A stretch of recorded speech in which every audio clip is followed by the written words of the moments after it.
Is it on? It is on. This is good. Good evening, Provo District 5. It's good to see you all here tonight. My name is Daniel Friend. I am one of the vice chairs of the Neighborhood Executive Board. And since I am the only one here, it is my duty and privilege to run the meeting a little bit. I'm just going to go through the agenda and we'll do each of these things in order. First, we have some topics from our city departments. We'll start with emergency communications, emergency coordinator Chris Blinzinger. I hope I'm saying that right. Is he here? Wonderful. He'll talk to us about emergency communications. Rachel Breen is going to talk to us about a topic I'm very interested in, the Memorial Park restroom edition. And then we'll have some traffic reports from Vern Keeslar about various places in the district. After that, we will have an update from the Provo School District, a statement from Provo Police about drugs and crime at Maeser Park. We want to remind everybody that there is a Q&A with the City Council at Maeser Park on Thursday, July 11th at 6 p.m. And we'll also have a short item about a zone change for short-term rentals. After all of those items have concluded, if we have enough people to do the business, we will consider the election of a Neighborhood District 5 secretary. If not, we'll move from that into our public comment time where all of your questions, concerns, complaints, and etc. may be aired freely because you have freedom of speech and this is a democracy. Thank you for participating in it. Let's start with Chris Blinzinger.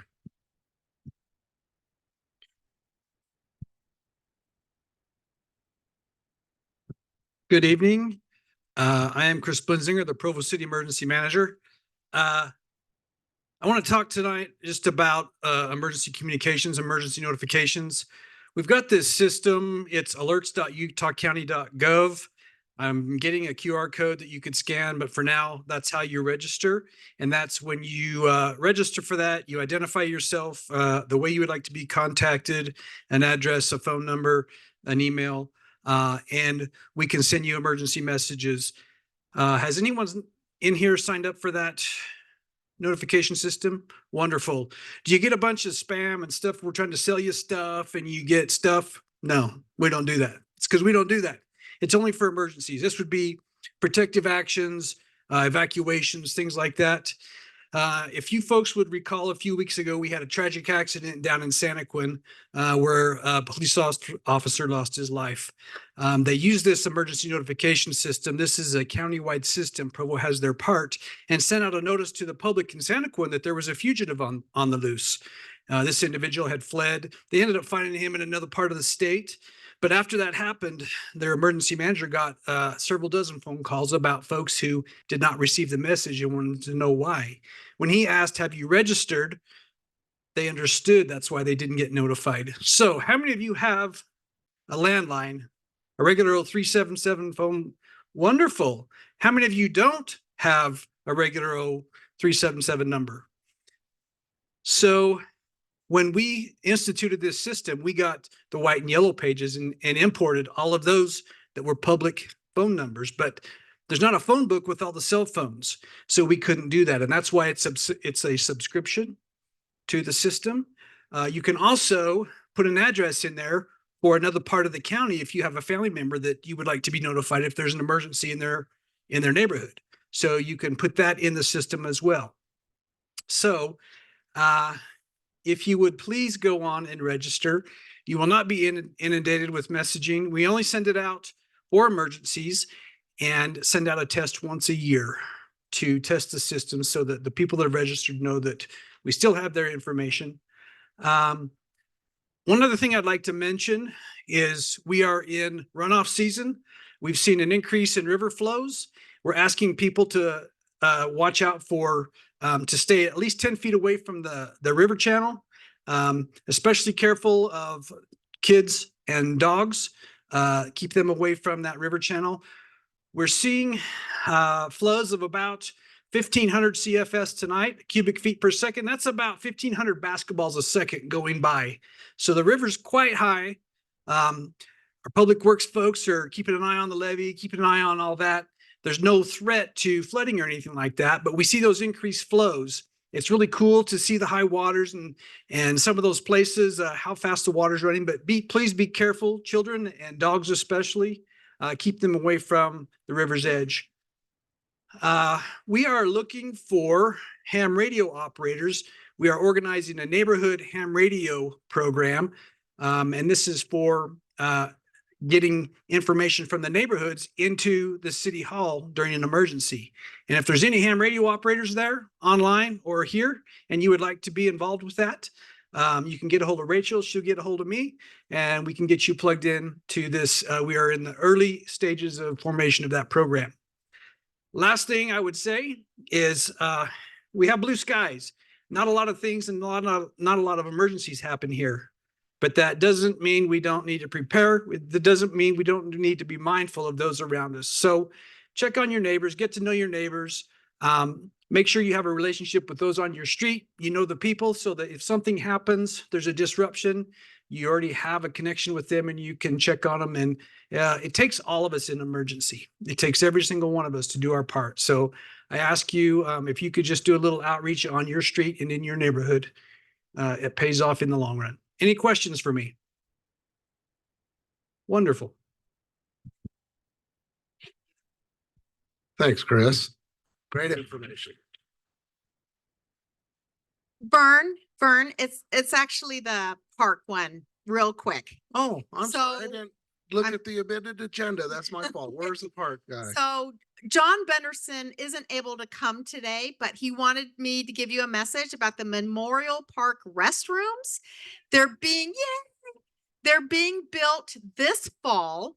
They're not the super fancy restrooms they were hoping to build with CDBG funding. So it's going to be located on the west side of 800 East. He said central northern location near the playground. So somewhere in this area will be the restrooms. And it's going to be similar to this, not exactly like this, but similar, where there's two individual stalls. And it's just like the bathroom's just right in, there's just the one bathroom in there. So two stalls right there in Memorial Park, should be built this fall.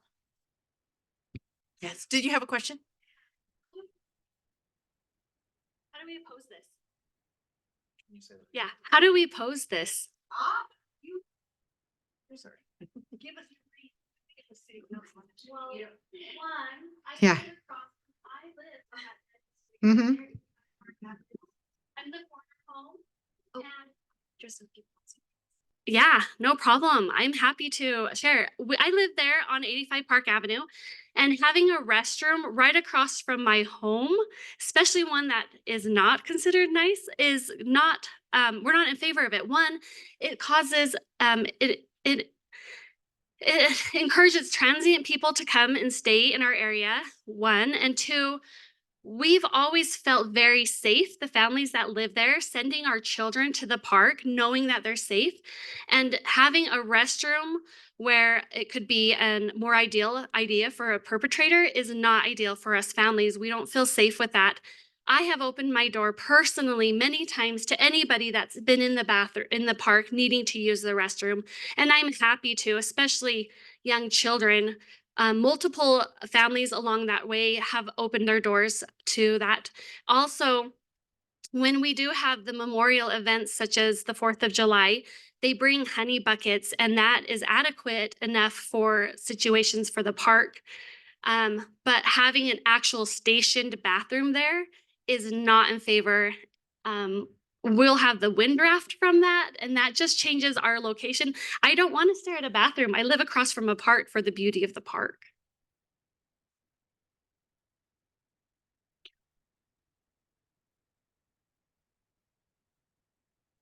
There's another consideration. This park is very busy. It's very, very congested as it is today. This will bring in even more people to the park. So if you go there on a Monday evening or on a Saturday, it's pretty full already. And so adding amenities like this will just increase that problem. And so something that's been really good for our neighborhood and being able to have a place where you can go, it's crowded sometimes, but it always seems to work. But now making this attractive to people who live farther away, driving down, using the park, staying there for longer periods of time, creates congestion, and it decreases the value to our neighborhood of having a park in our neighborhood park. So while some people might say, "Oh, wouldn't you want this because it'll make it better for your neighborhood?" I think the informal feedback we got was 90% of people thought that this will actually make it worse for the neighborhood. And that was for the reason that she's mentioned, because it attracts nuisances, it attracts other problems. It creates a space where bad things can happen, which right now that we've worked really hard to have the park raise the trees up so you can have line of sight. You can see your kids anywhere in that park. If you put this bathroom in and your kid goes in that room and the door gets locked, you have no idea. You can't see that. She can't see it from her front yard. I can't see it from across the way. We've now created a safety issue for the kids that use the park, and especially putting it right next to the playground is a particularly scary idea, because now you've created a magnet for people to come, and kids could disappear into that room with an unknown adult very easily. And there's no mention of here of cameras, safety, police, anything like that to enforce that. It just creates a safety hazard that hasn't been consideration. But my primary concern is the congestion. And I'd also had another question. We had been also told that maybe there was a plan to close 800 East, but it sounds like that's not on the discussion for tonight. But that's another thing that I think our neighbors have a very strong opinions about what to do with 800 East, that street that goes through the middle of the park. And we would like to have an opportunity to express our opinions about that at some point as well. Is it possible to change the funding for the bathrooms to working on to closing 800 East? Is that a possibility? If you pulled into 800 East, even if you just put boulders on the north end at 150 North and making that 150 North and 800 East that continues a three-way stop, and you could move boulders if you needed to. But if you had it a directional, this is just a thoughted idea, without having to go in with many expenses or anything, having people park on the east side of the park, people could very easily still be able to do a UE and to come out, so they could pull in through 800 East, park on the right-hand side, enjoy the park, enjoy the amenities with their families, then flip around and come out back onto Center Street. Then that leaves congestion along the home routes off and back onto Center Street, where it would be easier.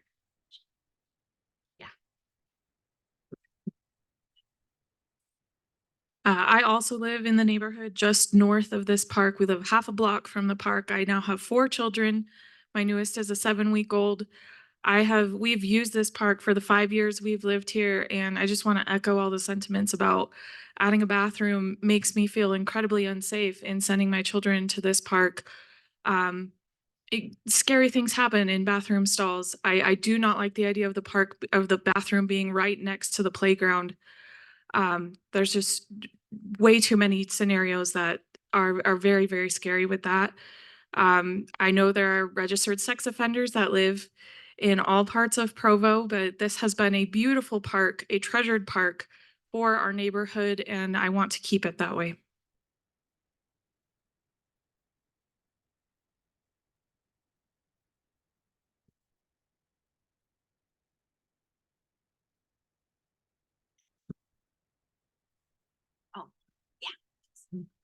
Do we know how the plumbing is taking place on this? Is it like a directly plumbed into the sewer, or is it because she mentioned the smell, is it like a campground bathroom? Just curious. I don't know the answer to any of these questions. So what I'll do is I will send the recording to the Parks Department, to John Bunderson in Parks, and also do a synopsis of everyone's comments and then try to get the answers on that. Daniel, yes?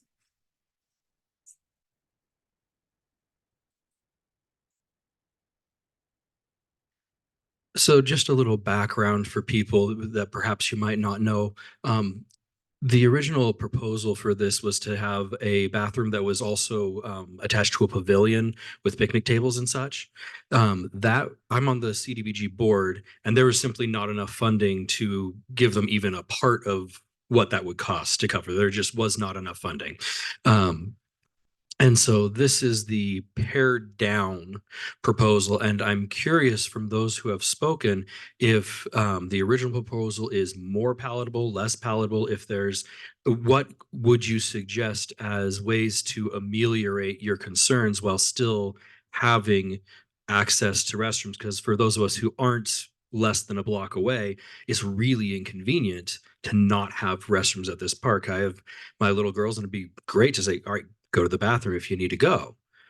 And it's makes it a lot less, it's a lot less friendly for those who are not immediately adjacent to this park to come and use it without this amenity. So how can we try to alleviate the concerns and still have a facility that is serving people? So I have a question. I'll ask the question, then I'll give you the answer to your question. So we're a little bit puzzled as to who proposed this because it wasn't us. But so that's my question. And then so I would think that my biggest concern, well, is beyond aesthetics, which somebody else will probably care about. My biggest concern is access. So if there was a pavilion and the restrooms were associated with the pavilion and the person who rented the pavilion, so it was locked unless there was an event. And so the person that had the event could have access to it. So during the event, I would feel somewhat better about it because it's not, it's not open at 9:30 or 10 o'clock at night when the neighborhood kids are out there playing tag or games in the dark. And now one of them has just disappeared and where are they? Those sort of things. So, so that would be my one factor was if there was a pavilion and there was some form of access, limited access associated with use of the pavilion. I don't know if others have comments. Yes, I have a comment. And I'm sure glad that you all came tonight because this has been in discussion for several years. And we haven't heard any opposition to it. Are you reading the minutes of our meetings? Yeah. Is that they're in it? This group has not existed for several years. Oh, the district hasn't, but the neighborhood has, and we've been mulling over it for years. And the district system has been going on for a year and a half, and we have been discussing this for that time. So we're glad to have you here. That's our questions. Who is The rest, True. so I'd also need to point out Joaquin that there are, neighborhood? excuse me, It's Joaquin neighborhood district. Part of that's the what you're- district. yes, Yeah. yes, we're in Joaquin. That's our neighborhood. I also need to point out that there are areas in this district, there are neighborhoods in this district that don't have access to any parks at all. And they are paying taxes too. They need to have facilities that meet their needs without having to drive up into Timp Drive to the new park there.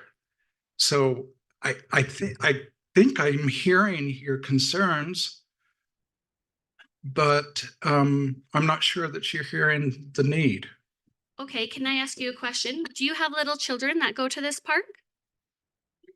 Neighbors. And when you had little children going to this park, did you worry about them ever for their safety in this park? in this Their moms situation? are with them. Yeah, everybody that I know that uses that park, the parents go with them. Yeah. So they are under the supervision of their parents. So in the Joaquin district, I know of 2 parks that are allotted in our district area. And guess what? One of them is called the Joaquin Park on 4th. Is it 4th North and 4th East? Yeah. And there is a restroom there and there are flushing toilets, but it is not surrounded by many family homes. That is actually a lot of those homes in there are actually surrounded by college students. But you're bringing this restroom into a bathroom. Sorry, but you're overgeneralizing with that because there is a very mixed neighborhood and there are families there. Yeah. Yes. But there also is a big street. This is a private, these are very private streets in here.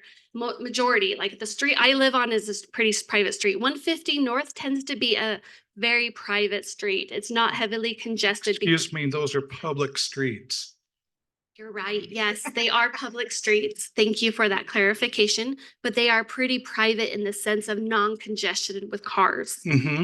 Which makes this an easier place for anybody in surrounding neighborhoods who don't have access to a park to come and park there. Parking is easier than it is at Joaquin Park. Not necessarily. Have you, this park, the parking here is pretty limited still and for events.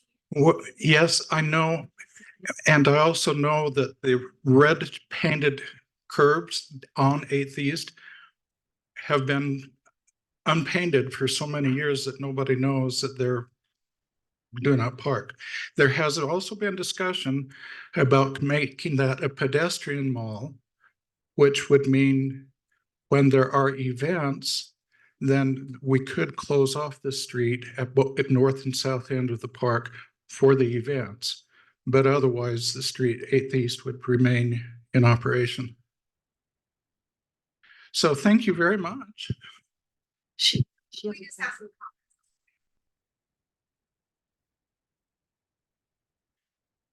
Okay, we have some comments on Zoom that I wanted to read. From Michelle. I live next to Memorial too and do not want a bathroom. And then we have Leo Lines says Joaquin Park has had a bathroom since it was built and none of these issues mentioned have been a problem. And parents need to watch their kids every second and a child should never go into a bathroom by themselves, no matter where they are.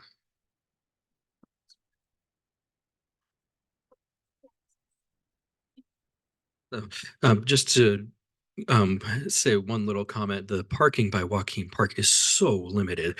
There's about twice as much usable parking by Memorial Park. If you're coming from somewhere else, it's much easier to come here and find a parking space than it is to go to Joaquin Park, if those happen to be your options. Now, if you're driving, you can probably go to any of the other parks in Provo too, but just for sake of comparison, the parking at Memorial Park is easier for someone coming from elsewhere. A little bit, but I want to hear from everybody else as well. So, I mean, and the question was asked earlier, do you have kids that you bring to the park? Yes, here they are. These are my kids. I take them to that park sometimes. And it would be so much better for me as someone who has to come from a distance to use that park to have a bathroom there, because if my 5-year-old needs to use the restroom, I suddenly have to pack them all up in the car, drive them home, and that's probably the end of the park time. Now, other people's mileage may vary, and that's fine.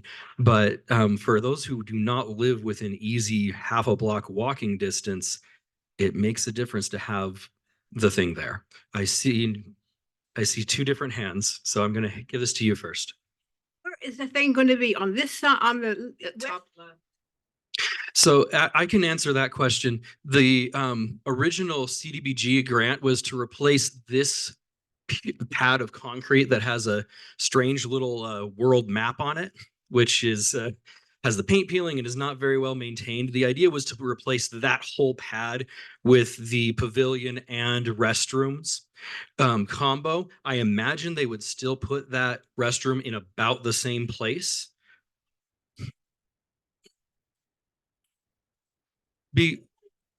Off the top of my head, because if I'm going to send my 5-year-old, she goes, Daddy, I have to use the bathroom. I don't want her to cross the street where maybe there's a car coming, especially if that's still through traffic. Now, if they close that off, that's maybe different, but that is not something that has been discussed in the CBDG meetings at all. So that's something that to me sounds like a different issue that is probably not going to be considered here. We did have one other question that wasn't mic'd. Rachel, maybe you know this. What stage of the process is this? Is this something that's already been decided, or is this something that is being proposed? Like, where are we here? This is the first I've heard of it, and this information that I have written down is the only information I have. Make sure the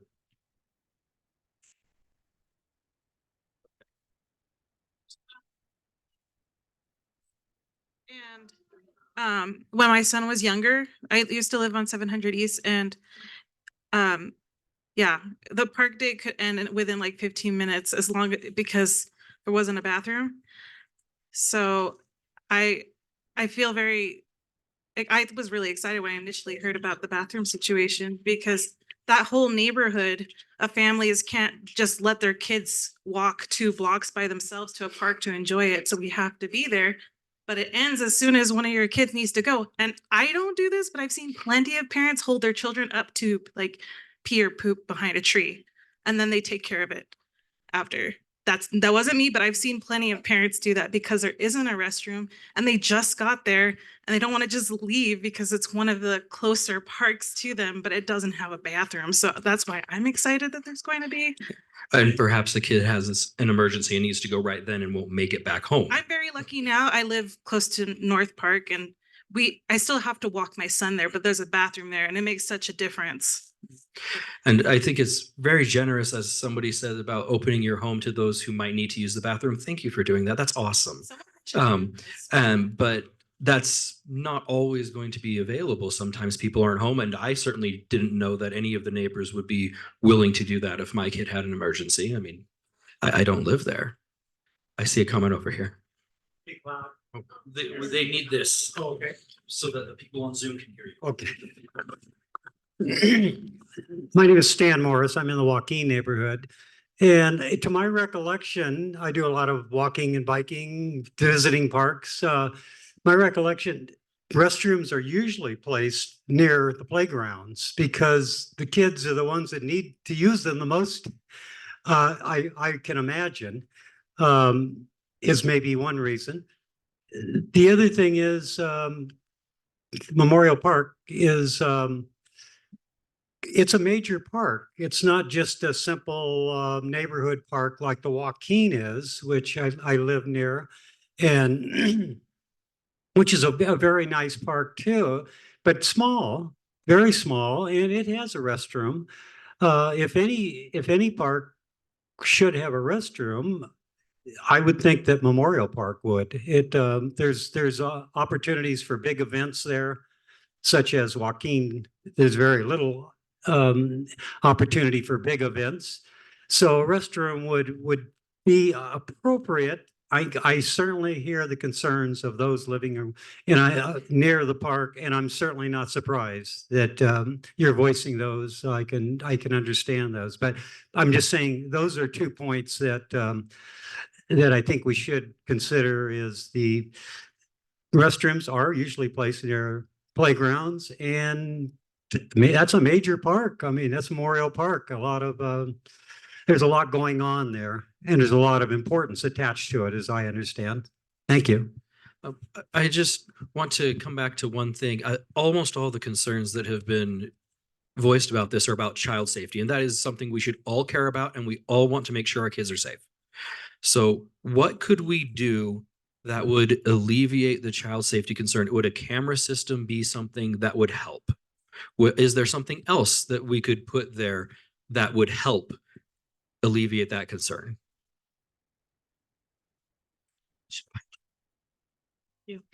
Cameras would definitely help. I think as a mom, that will never alleviate all the concerns, but that would definitely help, as well as better lighting in that particular part of the park. That would also help. I like the idea of better lighting. I like that a lot. The entire park needs better lighting, but also just in continuously making sure the trees are trimmed at a low level so that there's better line of sight. That would additionally help. I do hear this is a large park. While this is not the area I would prefer a bathroom to be, even though I have small children, I would gladly accompany them to a different part of the park to use the facilities if there were to be bathrooms built at this park. You said you've been to this park often? Yeah. So, if you know around the playground, there's this wonderful little circle that does cut through the world that the children love to ride. And so when they bring scooters and bikes and things like that, mothers can feel very confident pushing a child in a swing, knowing that their child can trek around down this little circle while they are exploring and being seen the whole time. But the moment you cut that out and adding the pavilion and a bathroom in that spot you take out way too much room. There's not enough room in that area. And the bathroom, I mean, it's taller. Even if they were to go around the bathroom, you are risking them out of sight. You're risking them not to be able to be seen. If they did propose a bathroom, I would say on the south end of the park. I wouldn't want it near the playground, and I would I would take my kids. I have 6 children.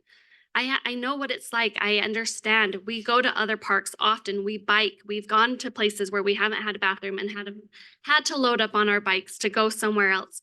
But it's part of the nature too. And that's kind of, I think, what's made this park special is the fact that it's also taken away. It hasn't taken away from all of these other things. It's allowed peace for people to be able to walk and go through it without adding too many other things. We're on the south side. I would say on the south side, maybe down at the end, closer to Center Street. I mean, no, not that end, the other end, the southwest. I mean, if you're going to do it, I would say something like there. But then that's still a bathroom. It's still a bathroom in the park, And it they can doesn't still take- and ride if you and did- do. If you did Yes. cameras, if you did better lighting and you locked it, if you did cameras, you did better lighting and you did have a special locking time, like it locked every night by 9 p.m. like the Joaquin one does, or if it did That's a really something, good idea. you know, then that way people who are biking through the whole entire park or somewhere, they can stop there, or people that are runners right there. But then it doesn't mess too much with the playground and that kind of like the flow that it has, right? Yeah, that will just block the games, that will block any visual. It will just block to see, because you'll just see the bathroom. I just feel like. That's a the good other side. idea. Well, I in that- agree. in that little corner next to the home, like if you were to move, sorry, if you brought your cursor down and to the left, right there is just it's just empty. There's nothing there. That would be an ideal spot. If you're going to put a restroom, that's also an ideal spot for people like the 4th of July, Children's Parade. If you don't have enough porta potties, that is an accessible spot for people to get to. Yeah, it's closer to people on Flag Day. It's definitely a good place for the parade route. I would be a little concerned about that being so out of the way that it might be more likely to have the bad things that everyone's concerned about happen because it's so far out of the way and so not visible to the rest of the place. But that's, I mean, We still get interesting people. I mean, I don't not lock my door and I live right across the street. I had somebody trying to get in my house. I watch that park. I don't have little kids, but I watch all the other people's little kids. I watch them riding their bikes around that circle, the world. If I couldn't see them, they're not mine, but it will stress me just because I watch their kids and I watch them cross that road and I watch them because my window is right there. sure. And I would be sick by not being able to see them, literally. And like you said, you would walk with your child still to the bathroom, right? You wouldn't just send them across the street. You would gather all of your children and you'd say, hey, come with us to the bathroom if they're younger, or if they're older. And that still does not eliminate park time. It just is like, hey, it's all potty time for everybody, right? This is an interesting proposal about the location that we should take back to the Parks Department. Just in a couple of other little details, as you can see on this picture of this proposal, there are lights. I'm sure whatever they put there will be well lighted, especially if we bring that feedback back to them. And the locking the doors by a time of night is very, very doable no matter what kind of bathroom is put in. That is absolutely something that can be done and should be done. And I think that we can probably all agree on that point. I just have one more comment on the aesthetics. That may not matter to some people, but to me, this park is sacred. It is a tranquil space. It is beautiful. It is a green space. And that's one of my favorite aspects of it. I love to go and look at the memorial and ponder on our veterans. And there is so much beauty in this park. And where the restroom is currently proposed will detract from that. And I do agree that if there's nothing we can do to stop a bathroom being built, if we can at least change the location in the park, the corner that was proposed is a much less visited part of it's just not nearly so visible. That would it would not take away from the beauty of the park like it would in another location. I did join late to this discussion, so my apologies. Maybe this has already been said. As somebody who lives in Joaquin, but whose home is not very close to the park and has had kids, I guess, I don't know. To me, a bathroom does make sense. I'm totally cool with like location moving. My children, like when we go play at Pioneer Park, they use the bathroom. Joaquin Park, they use the bathroom. It just feels like there never has been an issue. I would also add that this park is along like my traditional running route. And I think that that's part of the reason why it's been proposed in this park, is that a lot of people, it does run along a lot of people's exercise routes. And I think it would be useful. I guess in terms of safety concerns, I'm just a little bit skeptical because of these other bathrooms that seem like success stories. I think it's true that bad things can happen no matter what, anywhere you are, whether there is or is not a bathroom. The question is whether that will actually make a difference. David? Just a historical note, in this area that is now Memorial Park, and we appreciate it being a park, originally was a swampy area used as a city dump for Provo. So maybe things are better now. Maybe we can make them even better.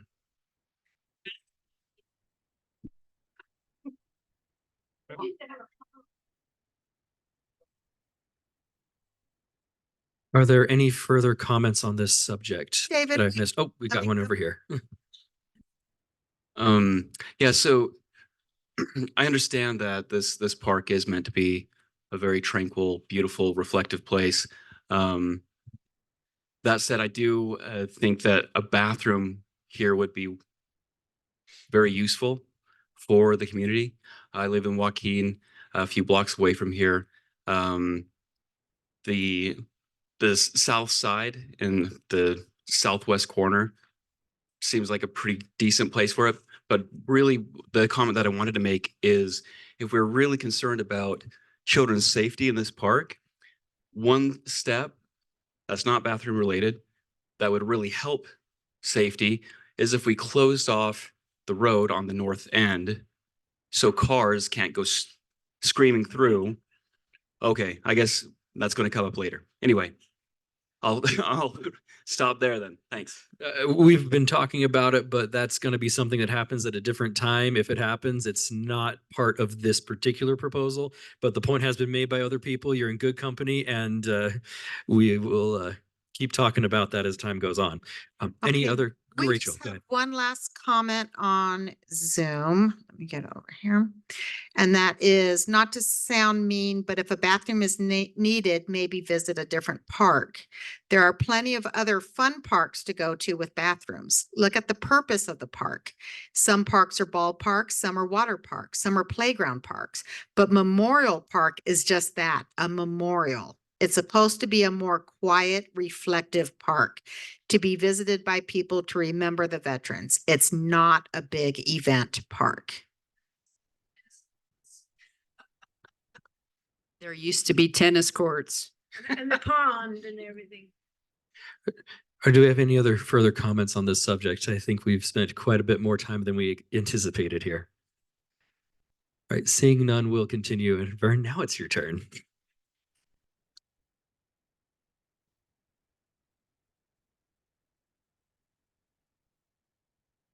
Okay. Get this one working again. My name is Vern Keeslar. I'm with Provo City Engineering.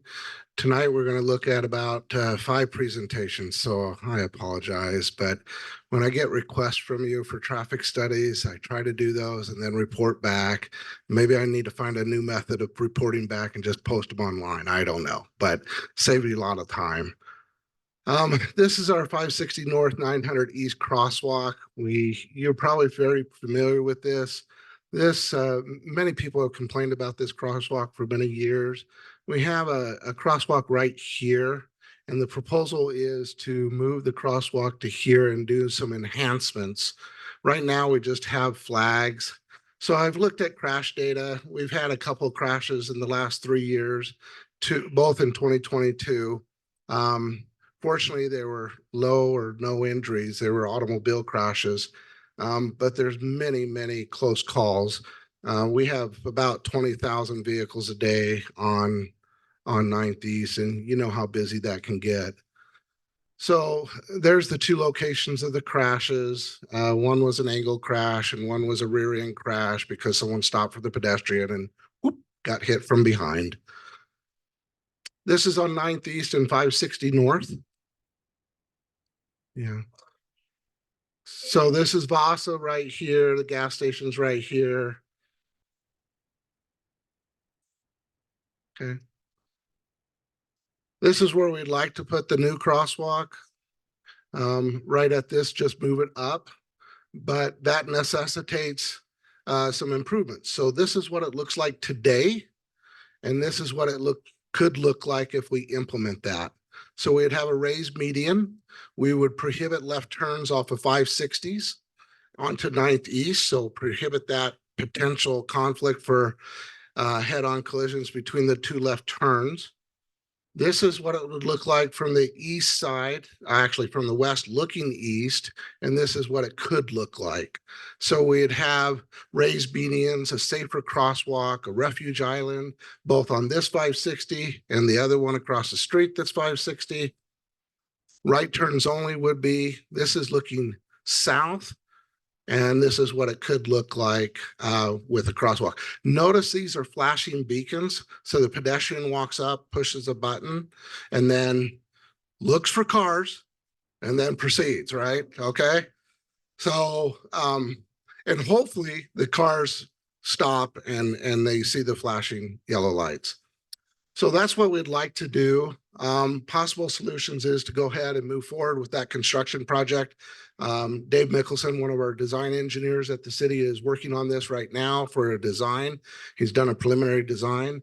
And then, or we can keep the crosswalk as is with the existing flags. And I just don't think that option is very safe.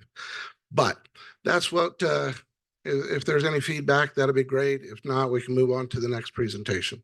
Yes. Yeah, no, I agree. That is a problem crosswalk because even with the flags, I mean, the speed limit is 35. So that means that cars are going anywhere from 35 to 50. And a little flag doesn't offer you much protection against a 50-mile-an-hour car. So I'm not entirely sure I like everything about the design, but I do like the idea of making that more predictable for the pedestrians crossing so that they know a little bit better. The worst part is that even though they're flags, a lot of kids, even in the dark, don't use the flags. So you got kids who are running across that street with dark, and like kids, I mean college students, that's what I call kids, running across the street in the dark with dark clothes and cars barreling down that hill at 50 miles an hour. It just seems like a generally bad idea. Yeah, it is on a slope. Let's take a microphone over here again. Let's remind us to speak into the microphone. Thank you for your comment. Yes. Hi. I don't know the terminology. There is another type of crosswalk right in front of the rec center on 500 North. Have we looked into the possibility of doing that similar type of a crosswalk? That's what this is. That's what this is. Okay, if that's the same, then all for it. I've seen way too many close calls on 9th East. Yeah. And it allows us to really be safe for all users. There's 3 refuge islands here, so I really like that. Bikes are supposed to use 8th East, not 9th East. They use 8th East through the park that you just discussed. And then it's safer for the automobile too. The automobile can no longer make that left turns onto 9th East from 560. They have to make a mandatory right. Because we have a wonderful grid pattern in this area, they just have to drive around the block. So it's not, you're in a car, it takes you 30 seconds. As a general rule, I always like replacing those left-hand turn lanes with medians. It's just so much safer. Right. Yeah. Comment on Zoom is the upgraded crosswalk sounds like a wonderful idea. Can I just Yes. add one more thing? Please. We need to have a stoplight on 300 North and 9th East. I appreciate your comment. We just added a stoplight at 800 North and 9th East. I know it's a little further up the road. Yep. Who knows what traffic volumes will come in the future, but there may be a need for that in the future. Well, thank you. Let's move on to the next item. This is the 200 East, 200 South traffic study. So we looked basically from Center Street down to 3rd South on 2nd East. It's a local street. Crash data, we had one crash in 2023. It was an angle crash at the intersection. And I believe it was right at 200 East and 200 South. We'll see the map in just a second. The crash occurred on a dry roadway surface with clear weather and daylight conditions. It was distracted driving is what occurred. So it happened right there where I think we have our mini roundabout. Anyway, so that's where the crash occurred. Yes. Oh, let me check. Hang on just a second here. No, it's south. So 200 North is where our roundabout is, not 200, not 200 South. Definitions, just to kind of give you a little bit, when we look at speed and volume, it's important everybody understands what average speed is. 85th percentile is not 85% of the cars speeding, it's 85% of the cars doing that speed or lower. Okay, so it's important to distinguish that. I also like to look at a directional distribution. That's the direction the percentage of traffic is going northbound or southbound in this particular case.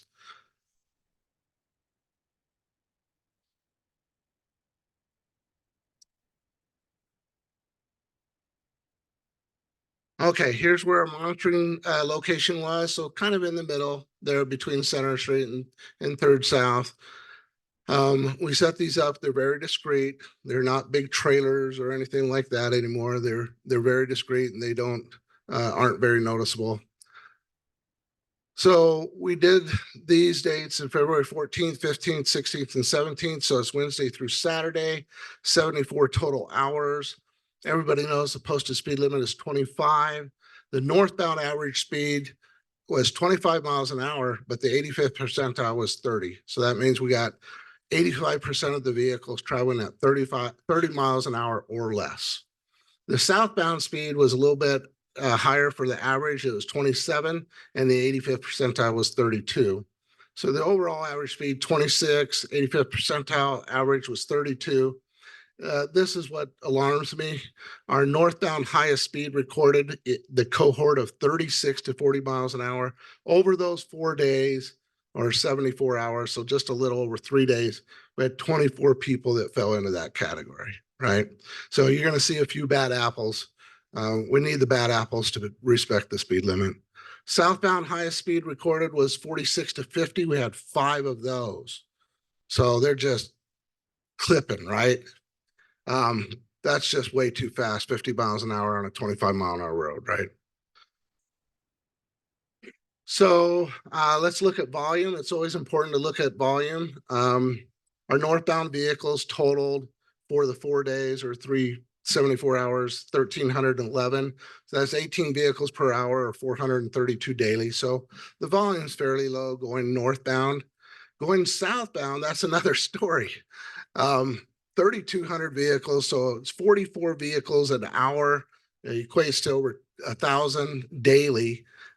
That's not bad. That's not the bad part. What is interesting to me is the directional distribution, or I call directional split. 29% are going northbound and 71% are going southbound. I think that has a lot to do with the county complex. So, and the health department, right? It's only a couple blocks away and the county complex is only a block away off of this too. So I think between the county and the state facility and then the health department, I think that's why we have that more going southbound than northbound. And it's not a big deal. It's just that usually you see it's 45, 55 or 48, 52, something a lot closer. So the overall vehicles per day, you got about 1,500. So in summary, we had one crash reported. Average speed is 26, 85th percentile is 32 or lower. And so 1,500 vehicles, possible solutions on this particular case. It doesn't warrant a speed sign or any other traffic control measures. We already have exactly where the crash took place. We already have bulb outs at that particular location. So we do need a little bit of enforcement, a little bit of presence, right? To get that 50-mile-an-hour person. So, okay. If there's no comments on this one, we'll move on to the next one. Yes, sir. Yeah. Yeah, 200 East is our bike way.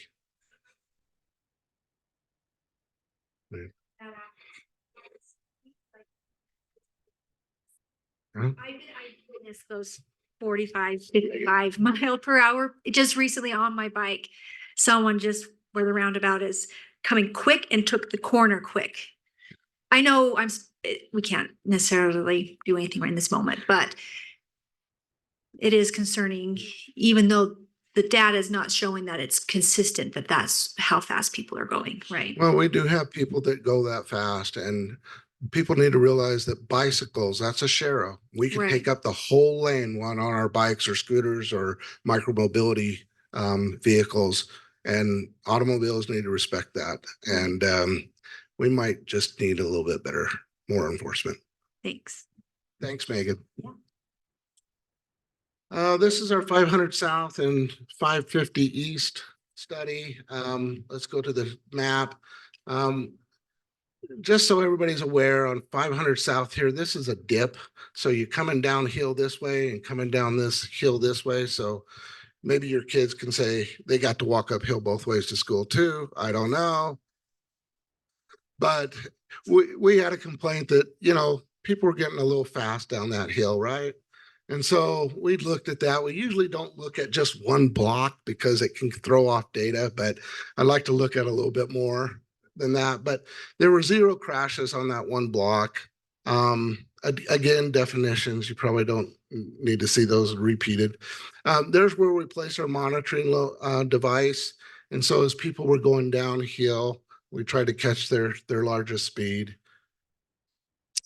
So we did this back in February 2, 78 total hours. We all know the posted speed limit is 25. So the average speed going eastbound was 27 and the 85th percentile was 33. So that's creeping up where it's just uncomfortable in my mind. Westbound speed average 25. So that's pretty good. And 85th percentile was 30 or under. So, I can live with that. So you got an overall 26 and 32. This is the one that scares me again. We had a couple of bad apples doing 41 to 45 going westbound and a few more going to eastbound. It's not a heavily volumed street. So per day, you're getting about 550 vehicles per day. I won't go through that. You can see all the eastbound and westbound numbers, but it's really not a heavily traveled street. So kind of makes me wonder what is going on there other than just the hill.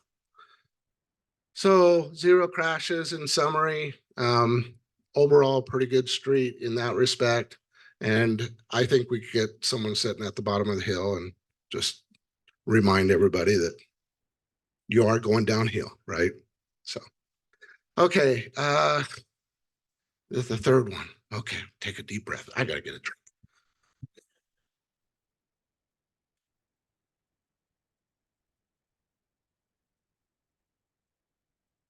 Okay, this one's at 750 South, 500 West. This one's concerning to me, so I'm just going to point that out right away. This is a part we went from the railroad tracks down to 920. We took this before construction started on 300, if I remember correctly, but we'll look at the dates, make sure I'm right on that. This is a minor arterial. So we looked at crash data for the last 3 years, and we got 8 total crashes. You can see the types of crashes. We have 3 front to rear, 2 angles, 2 side swipes going in the same direction, and a single vehicle roadway departure crash. So the good news is all 8 crashes resulted in no injuries for all 18 people involved in those vehicles. So that's the positive news. They occurred mostly in clear weather, on roadway surfaces and in daylight conditions. 6 of them did, and 2 were just the opposite.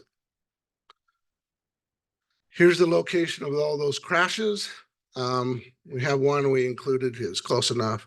We got 1 here, 3 here, and then 3 more distributed down south. 1 pulling out of the church parking lot, a couple pulling out of parking lots here or developments. And so that's where they're located at. Let's see what day we did this on. Oh, come on. I should have had that. There it is. Okay. March 6th, 7th, and 8th. So we did it before construction started on 3rd South. So let me go back to this one, show you where a monitoring device is, right in the middle of that straightaway. 79 hours, posted speed limit is 30. Okay, so that's increased 5 miles an hour. This concerns me. The northbound average speed is 40. That's 10 over. But the 85th percentile is 44. That's 14 over. So not very happy about that one. The southbound, hey, right there, 30 miles an hour, 35 for the overall 85th percentile. I'm good with that. But look at this ridiculous one. 71 to 75 miles an hour. Someone I just want to grab them. Right? Okay. 51 to 55, we had 10 of those. So just, it is an minor arterial. We know we got a lot of pass-through traffic going through there. So let's go look at the volume. I think you're going to be surprised. There's a lot of volume on this roadway. So we have over 8,600 vehicles a day. It's not anywhere near capacity or anything to that effect, but there's a lot of vehicles on this roadway. And this roadway is 5th, so it collects some of the 3rd or State Street traffic that doesn't turn at 3rd South. They just keep on going down, and it goes all the way to Lakeview Parkway. So summary, 33, 42, that northbound's just got me concerned. So let's go and look at possible solutions. So because this is a minor arterial, we have a lot of residents fronting this roadway. I think I'm going to install a northbound your speed sign there to at least give the drivers feedback that they're being goofy and going too fast. So that's where I'm at. So I hope to get that installed by the end of summer. Megan, hang on, I've got to get a microphone to you.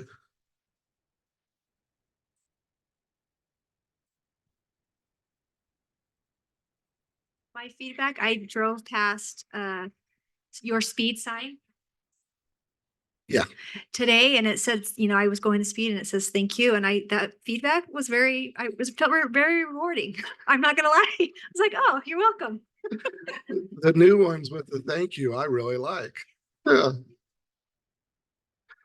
Okay. Any other? Yes. So this is 2 blocks from where I live, so those numbers do not surprise me at all.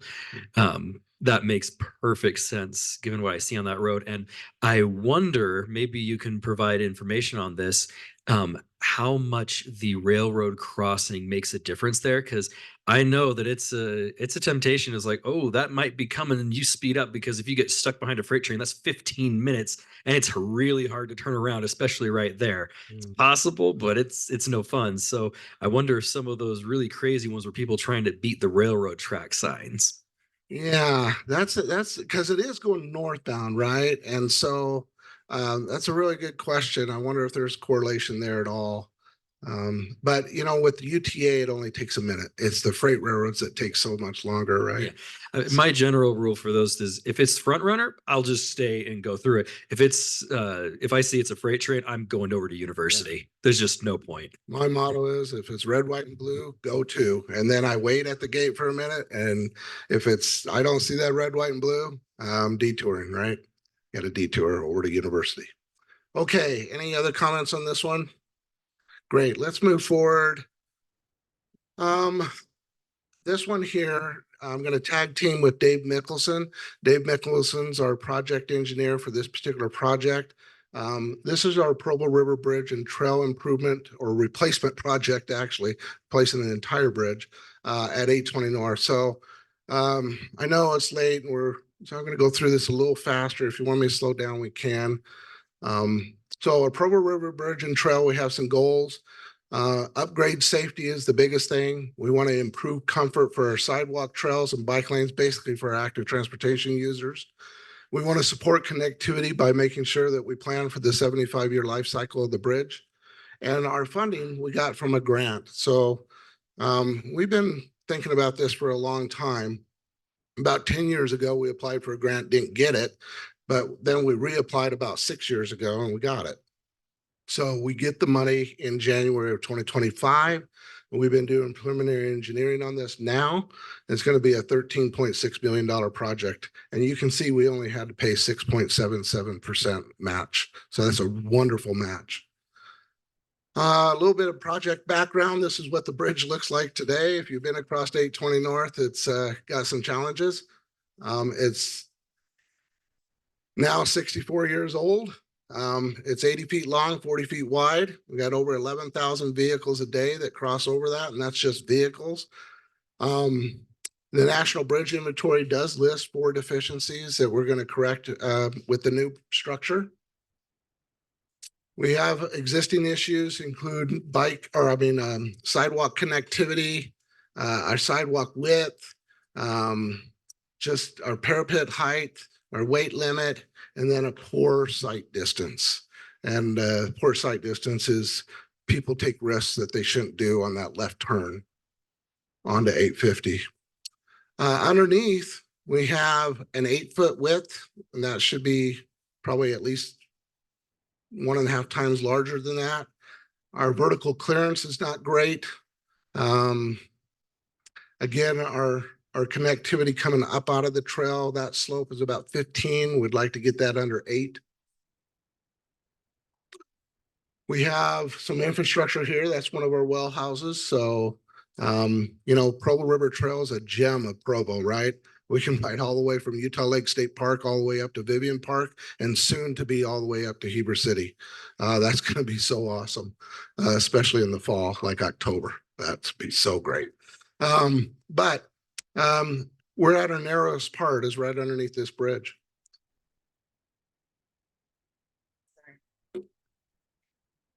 There we go. Okay. So one thing that was really interesting, even with the deficiency we have across the bridge on the surface, we still have 100,000 users a year that go over that bridge, either bikes or pedestrians, right? Active transportation users. And then we have 200,000, double that, underneath the bridge that use the trail. Like I said, it's Provo River Trail is a gem of Provo. Okay, let's look at planning context. It's been in our general plan as an arterial since 1977, our transportation master plan. Here's the roadway itself. It goes all the way over to University Avenue. And then from University Avenue over to 7th East, it's a minor arterial. Notice interchange is not listed here, that we don't plan interchanges. UDOT and Federal Highway Administration does that. UDOT, there's been talk about interchange there for 40 years. Hasn't happened yet. It might happen someday. I don't know. But when the study does occur, UDOT will look all the way from Provo Center Street all the way up to University Avenue or University Parkway in Orem. They'll look at every street in between there and maybe even make up a street. I don't know. So they'll look at a lot of things. They'll look at 500. They'll look at 800. They'll look at 1460. They'll look at 1730. They'll look at 2000. And that's all the streets I know in Provo. Going north and Orem, I don't know. Okay, in our transportation master plan, we wanted to widen between 5th West and University Avenue. We're a little behind schedule on that, but we'd like to get that done someday. Connecting 2 state routes. Right now, it's just 2 or 3 lane cross section and it's a little insufficient. I'm sure you guys like me have been caught up in congestion on that particular stretch between Fifth West and University Avenue. Someday we hope to have a consistent cross section on 820 North or 800 North from University Avenue over to 7th East. Right now we have a mix between 2 and 3 lanes there, and we'd like to have a consistent cross section. Let me see. Oh, our active transportation plan. So we'd like to have a 10-foot multi-use trail or pathway from Geneva Road all the way over to 7th East on the south side. And of course, that will have to happen in increments. The MAG plan has right here to replace the bridge in 2023 to 2032. So that's great. They have in their phase 2, which is 2033 to 2042, to widen 800 or 820 North from Geneva Road to University Avenue. And then they also have in their phase 2 plan, which is all the way up from 2033 to 42 again, an interchange. Again, that's MAG's plan. That's UDOT, not UDOT's. UDOT has to do the study. Cross section. This is where I get to stop talking for the night. I get to hand this over to Dave Mickelson, our project engineer. Yes. I'm wondering what about the project you talked about in Joaquin for 5th North and is it 4th East or 5th East where we've had accidents and 4th East and 5th North? We were in that meeting and we brought up, that was one of the biggest problems. I think I'm going to have to defer to Kahan on that one. I think Kahan is handling that one. Okay. I'll have to double check. Let's you and I talk afterwards. Okay. Thank you.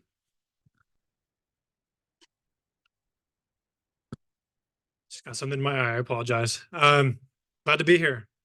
Let's talk about some potential cross sections. So this is the existing bridge cross section. It's very narrow. It's at an odd skew. And this is a generous image. It shows that the bike lanes are 4 feet. That's not all the case across the bridge. Maybe right in the middle of the deck, this is what we have. But regardless, it's insufficient for what we have today. So one of the cross sections that we're considering is a 3-lane minor arterial. That's from the Transportation Master Plan. Essentially, it's just kind of a smaller bridge. So about 50 feet of bridge deck there. This is how it would look in the interim. So we'd have our 3 lanes of travel, 2 bike lanes, pedestrian on both sides. We would match striping that's existing on the rest of the corridor right now and kind of just maintain that cross section there.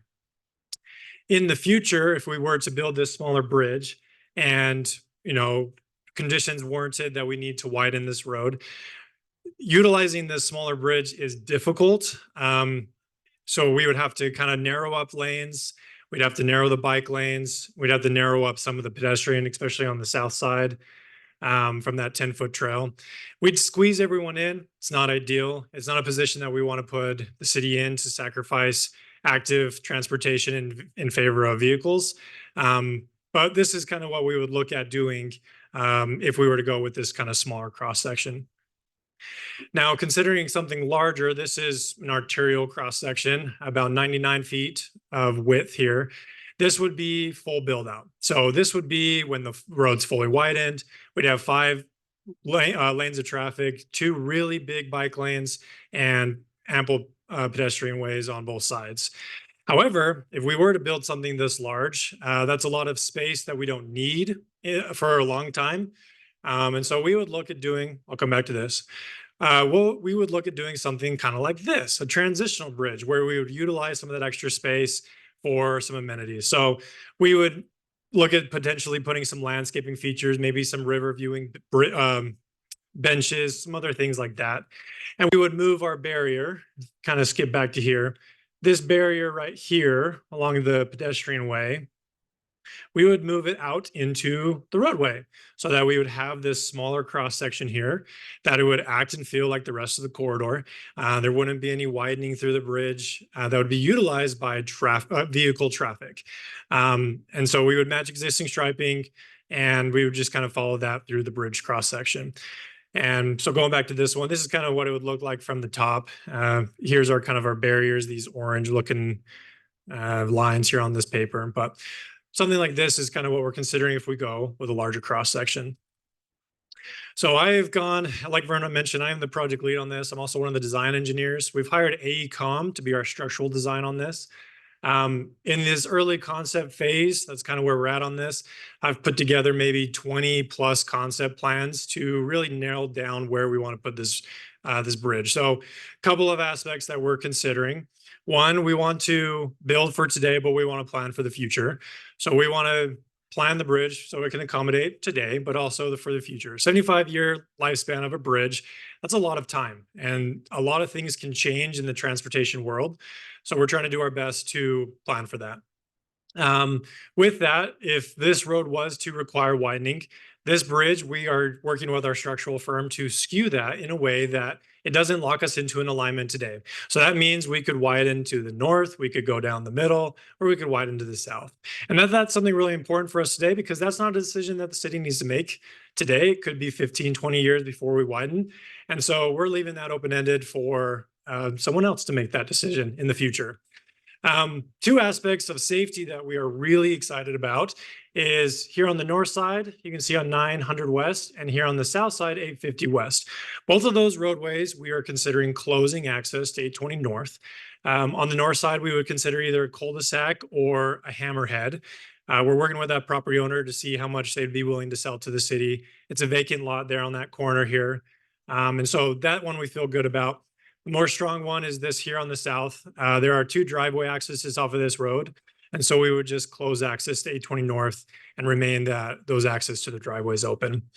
And both of those safety aspects will happen regardless of what cross section of the bridge that we decide to go with. So Vern and we have hired Avenue Consultant to help with our public involvement. We've kind of gone on this road show and we've presented, I'm going to skip ahead. So we've kind of presented to a number of different groups now. I think this is our 18th or 19th presentation. We feel really strong about this project. We want to make sure that the public's aware of what we're doing. And we're really happy about what we're doing. Really where we're at, we're informing stakeholders. We're meeting with neighborhoods, we're meeting with Planning Commission, our Transportation Mobility Advisory Committee, Intermountain Health, BYU, Downtown Provo, Bike Walk, a lot of the major stakeholders here in Provo, a lot of these great groups that we have. And so that's kind of what we've been doing. And one last thing. So then tomorrow night, we are having our general public meeting. It's going to be an open house. It's going to be held at the rec center at 5:30 to 7:30. And this will be citywide for anyone who would like to come, learn some more information, get some water and cookies. It'll be a good event.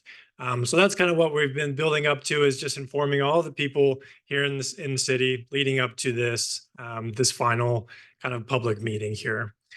Avenue has set up a public website, an email address, and a hotline. So these are where you can find all this information. The slides that we showed tonight will be on that website, some FAQ, and this contact information. You send in an email or call, they'll get a response back to you. And we're taking public comment, obviously, on this project. So one thing I forgot to mention is this project, all of the improvements, the bridge, and then tying back into existing infrastructure will be between 950 West and 800 West. And that's kind of the bounds of this project. So I have a question yes, about the very widest version that you showed us. What is the point of having a two-way left-hand turn lane on a bridge? You can't turn left onto anything except the river. correct. And that's a great question. And that we've gotten that comment a number of times.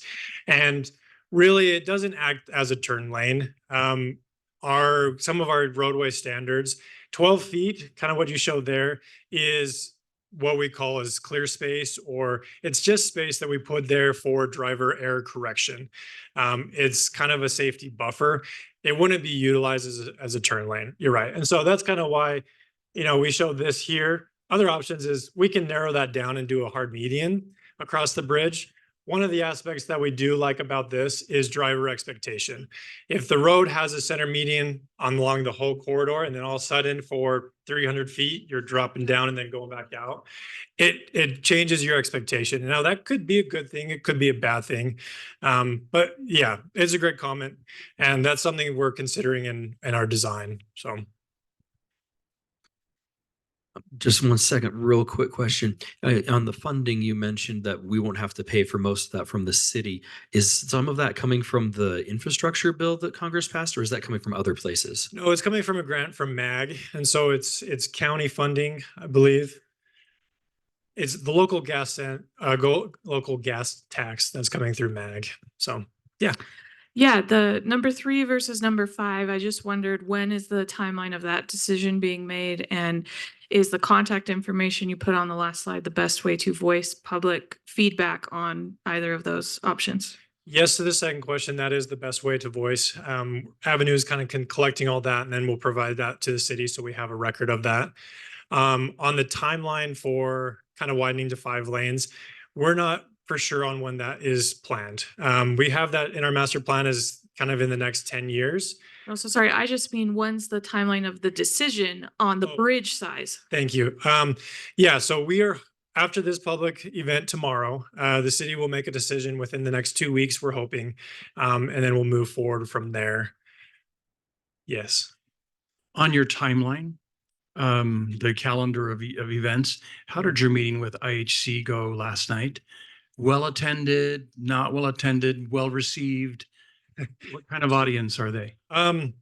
It was a good meeting. It was more informative for them. They were kind of more interested in detour routes and, you know, how they're going to route ambulances around. We had one individual, one of the administrators there at the hospital, attend a virtual meeting with us. And that was kind of the extent of it, but it went well. I think they were more curious about detour and things like that. So, yeah. And you had a question over here. Yes, I think if I was an engineer, I would be planning exactly this project. You're building a new bridge. You're looking at the future. You want to have looking at traffic's going to continue to build in the direction that we're heading. Until recently, we're starting as a nation and especially as a city, Provo, I think, to scale that the other way, where we're encouraging more active transportation rather than car traffic, because we really have reached a point of a lot of congestion, and air quality is a big question now. So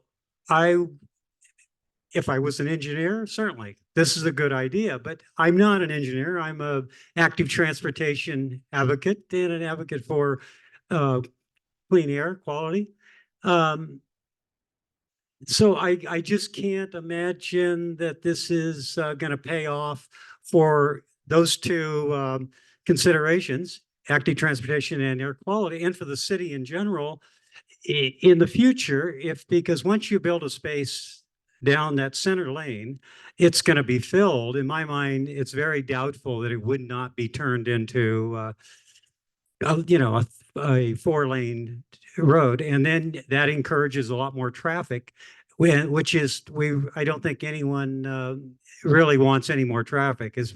It's feeding into those other arteries that all the way across from west to east. So thanks. Great presentation, though, I'll have to say, but I'm not in favor of increasing more traffic in the future. And I think that's what's going to happen. And I think, okay, thank you. Yeah, thank you for your comment. Yes, back to I you. have a comment. Yeah, it is on. I cross that section, like right underneath the road of the bridge really often. With on the Provo River Trail. Yeah. Yeah. So on the east side, I cross there, not on 850 West, but like 800 West, 750 West. I cross there a lot. And I really appreciate that in the proposal, there's going to be improved pedestrian facilities, but I am really concerned about like it being widened to 5 lanes, because even just crossing that bridge as a cyclist, it's already scary. And if it was 5 lanes, I would never want to use it.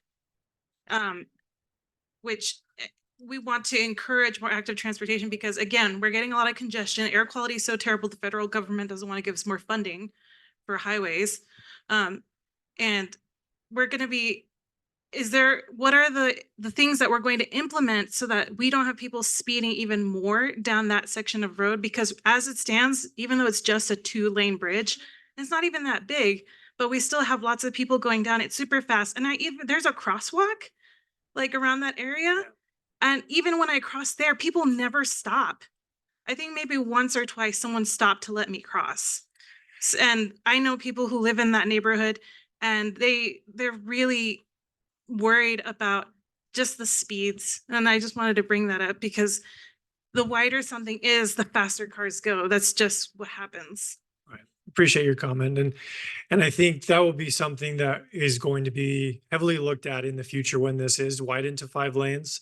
Our intent with the bridge is not to change, our striping right now. We would maintain 3 lanes and hopefully mitigate some of that potential increase in speeding. But in the future, when it is widened, there will be other improvements that are looked at that may help mitigate some of that speeding. Potentially like kind of refuge islands or possibly signals. It's hard to say at this point because there's really nothing planned for this project, but there's potential to, I mean, those things will have to be addressed with that project in the future. Yeah, right here. Just on this last thing you said, I will say that as a pedestrian being isolated as a refugee in traffic on a refuge island doesn't sound very fun. But this is where my family accesses the trail on bike. Okay. So I'm very interested in what will happen, but I'm mostly interested right now in hearing what the neighborhood itself has said about this. What are their concerns? How's this going over for them? Because this is going to be a huge change potentially for residents there. It's a great question. I think a lot of the neighborhood around adjacently have expressed their concerns. A lot of it to do with the future project of the widening and how that impacts them with safety for pedestrians and what that brings to their neighborhood. I think what we've found in a lot of our meetings is that everyone recognizes that the bridge is deficient and needs to be replaced. The big question that people bring up is how wide does it really need to be? And so that's kind of been the major feedback. One on future project and this, how wide does it really need to be to plan for now and the future? Yes, Rachel. Okay, this is actually a question for Vern going back, and it might be one for Kahan. This is from Leo Lines of the Joaquin neighborhood. So how many more years are we going to ignore the deaths and injury crashes on 500 North between 100 East and 700 East?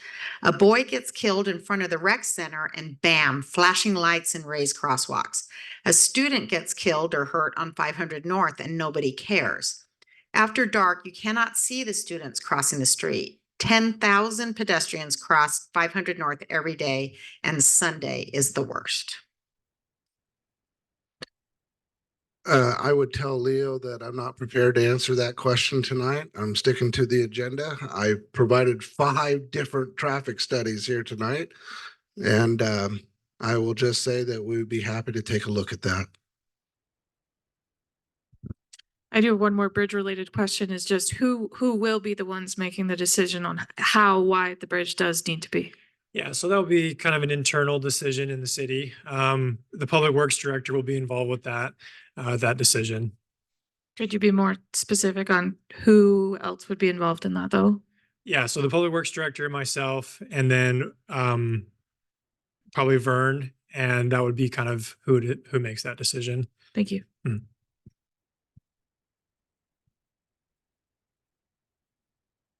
So what I'm wondering is why you don't have the barrier protecting the bicycle lane and why it's between the bicycle lane and the pedestrians. It's a great question. So the comment would be, where am I at? Moving this out to cover that bike lane. So that is a possibility. It comes with added expense. With any barrier just from a roadside design, whenever you have a hard object enter into the vehicle travel way, you have to protect that. So that is a potential, but on either end of those barricades, they would have to put an attenuator like a crash cushion or something like that. Those are very expensive and hard to maintain. It's not impossible, but that is something that could be possible with this project for sure.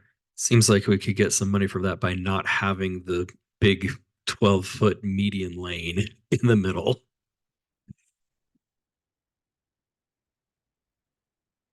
I think thinking about that though, this idea that the expense, but if it's safer for people on bikes, as opposed to the cars that are going to hit that barrier, it's just really hard to always, it's like the most vulnerable users on our roads and our streets are always the one that have to pay the highest cost. Anyway, my other thing, when I look at this, I think it's easy to look at this picture like, great, you got your bike lanes, you can ride on it, but riding on this type of road on your bike with no protection, with 2 lanes of cars on each side, and they're going to go fast because they have a 12-foot lane. It's just like, it is going to be a miserable place to ride a bike, but it is also a common thoroughfare to get up to BYU for people in that neighborhood. So I think when I see the wider road, that is really concerning to me as a regular biker in the city. Does that make sense? Sorry, I'm getting. No, it's a great comment. But it's so, because it's easy to look at pictures like, oh yeah, that's going to be great. But it's like, oh man, it's going to be a miserable place to use that. Yeah. And to reiterate, in the future, yeah, that will be something we'll consider. And that future widening project, there may be other features that are part of that project. I'm not going to promise or anything like that because we don't know, but that may be taken into consideration. Obviously, like this is a major travel way for vehicles and active transportation, and that should be a consideration in that future project. In the meantime, we're going to try to keep it so that it matches existing conditions, and hopefully that doesn't increase that at all. Right? Yeah. Hi. So this is my first meeting ever. Mine too. Yeah. Oh, well, welcome. Awesome. Hi. We both lost something Well, today. it's just with this neighborhood. I've been to 2 others. I guess Well, then I'm more special. Yeah. So backing on Meg's comment, I am a frequent car user. I'm from Texas, rural East Texas. We don't have sidewalks. So living in Provo since a hot minute, 2011. I have now started biking thanks to this advocate over here. And it's woohoo! I love it. It's so much fun. However, my concern as a mom of 2, these women are braver than me, men too, on bikes with their kids in cargos and whatever. I am not, because I don't trust the drivers here. I'm sorry, but Utah, y'all can't drive. Like, I mean, facts are facts. My insurance goes up every year because I live in Utah, not because I did anything wrong. So what's that saying about drivers? So for me, I echo that comment of like, the safety of someone's life is more important than, oh crap, I hit this because I was texting and driving and not focusing.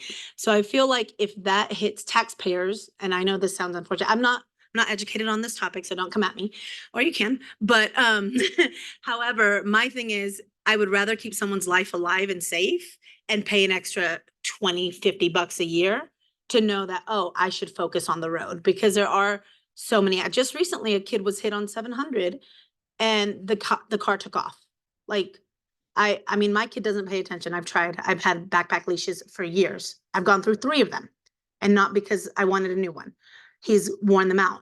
And he's one of those kids that they ask for forgiveness, not permission. Mm-hmm. He does that with the road too. And I know that's a parenting thing. However, with car safety, we need to be as active in making car safety or safety for pedestrians and bicyclists more than the comforts of someone who's in a car. Because you're already in a car. You should be comfortable. Right. So, and I think to kind of I want to touch on that, and I appreciate your comment. So that's why, along with this widening, we do have in our master plan to have this multi-use trail for users of pedestrian and bikers who don't want to be in the road. So this 10-foot trail, we kind of have this reflected in our cross section here of, not this one, of kind of that 10 foot on that south side. that's to accommodate those bikers or pedestrians or other users who don't want to be in the roadway. And so that's kind of, it will be a short term. Obviously, with just this bridge project, we'll have that 10 foot to kind of help with some of the sidewalk connectivity. But in the future build out, however that may look, that trail will reside along that road to kind of help some of those safety issues. Yeah. All right, I have a question. Right there as you're coming up on 820 and you go over that bridge, currently as you come up that road on the 850 side, it's a blind corner right there. About a year ago, there was a hit and run there. Yeah. And I don't know if the case has still ever been solved, but I remember we were coming home one evening and we saw that. My concern is if you widen that road, is that going to be even more of a blind spot now for that 850 side? So it's a great question. So with our elimination of this connection, we're hoping that it eliminates some of this conflict from this road. But with this kind of realignment, we're trying to help lower the bridge, remove some of those side distances so that when you're driving this way, you can see across the bridge. And so that's part of the safety improvements of the bridge is right now, just with the foliage and the skew of the bridge, you can't see. I mean, one of the first pictures Vern showed, you just can't see around that corner either way. And so we're trying to address those in some of this design. Okay, so then right now the Provo River Trail actually goes right underneath that. How will you address that? Will you still go under or will you go up and over? What will the next step be for that? Yeah, so we will go under. So we'll kind of take it and come under the bridge again still, and we'll come up just kind of how it is now. We will try to address some of the clearance issues, the width, some of the grades that we have. Those are things that the structural team will be looking at to try to address. So we're trying to improve that to make it a little bit more usable because that steep out on the kind of the south end there, it's rough. So thank you. Yeah. I wonder if we can just do something real quick in a very non-binding way. If we could just go through those 5 different options, and if everybody could just raise their hand on the one you want built. You're welcome to submit that comment to Provo River Bridge at Gmail. I don't think we want to do that in this meeting. So, any other questions? Yeah, if you got another question for Vern, that's great. If we're done with this, thank you. Appreciate it. It's a restroom question. Yeah, so we can. That's why I said. Like the memorial. Yeah, let's wait for that. Yeah.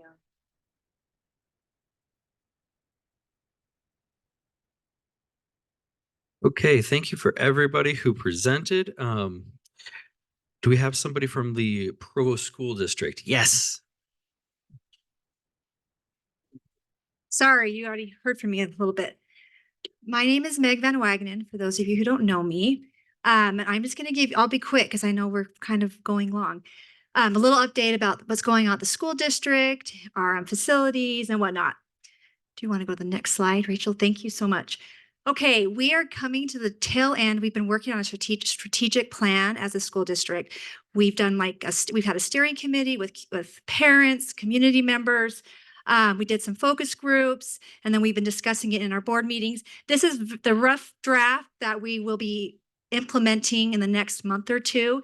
When we did our surveys, the top 2 things that came out from all the different stakeholder groups were student achievement and teacher retention as well. And then the third was safety. So these are going to be roughly our top 3 priorities. Our mission and vision, there was a lot of wordsmithing and discussion about keeping it long or short. We have shortened it down to welcome. What do? We welcome, we educate, and we inspire. The welcome is to coincide with the city. Welcome home for Provo City. So, and then the vision is below that. Right now, what we're doing is taking the priorities and breaking it down with actual measurable goals for the next 3 to 5 years so that we can actually measure to see how we're doing. And the hope is that this strategic plan, we can run all of our decisions through. And as we're planning and thinking about things, it can be our kind of guiding star. Okay. Okay, facilities. So Shoreline is our new middle school that's out on Footprinters Park. It's opening this coming school year. I think July teachers will be able to start moving in. I don't know if they will be doing that in July though. They'll be off for the summer. Ribbon cutting will be July 29th at 5:30 for Shoreline at Shoreline. If anyone wants to come to that, the open house is there 6 to 8. Dixon, actually, I'm going to circle back to the Dixon. Wasatch Elementary construction is on track and expected to be completed December of 2024. So it will be a mid-year move for our Wasatch community into the new building. We do have to be out of the old building by February 1st. So that will hopefully keep our construction team moving at the pace that they're going. Timp View, so we're finishing up our phase 1, which will be totally done, completed in February 2025. So this phase just included parts of the building. There are other parts that need to be done. And as this construction phase has been going on, there's been other concerns about masonry that's been unreinforced and other settling problems. So we will need to do the other parts of Timp View. What we're talking about as a board right now is, when will that happen? I think originally when this phase 1 was decided a couple of years ago, Terry, what year was that? Anyway, 2020, 2021. The plan was to do phase 1 and then we'll just wait some years until we can finish. But it has been so disruptive up there that we would like to continue with the next phases and finish the project up there.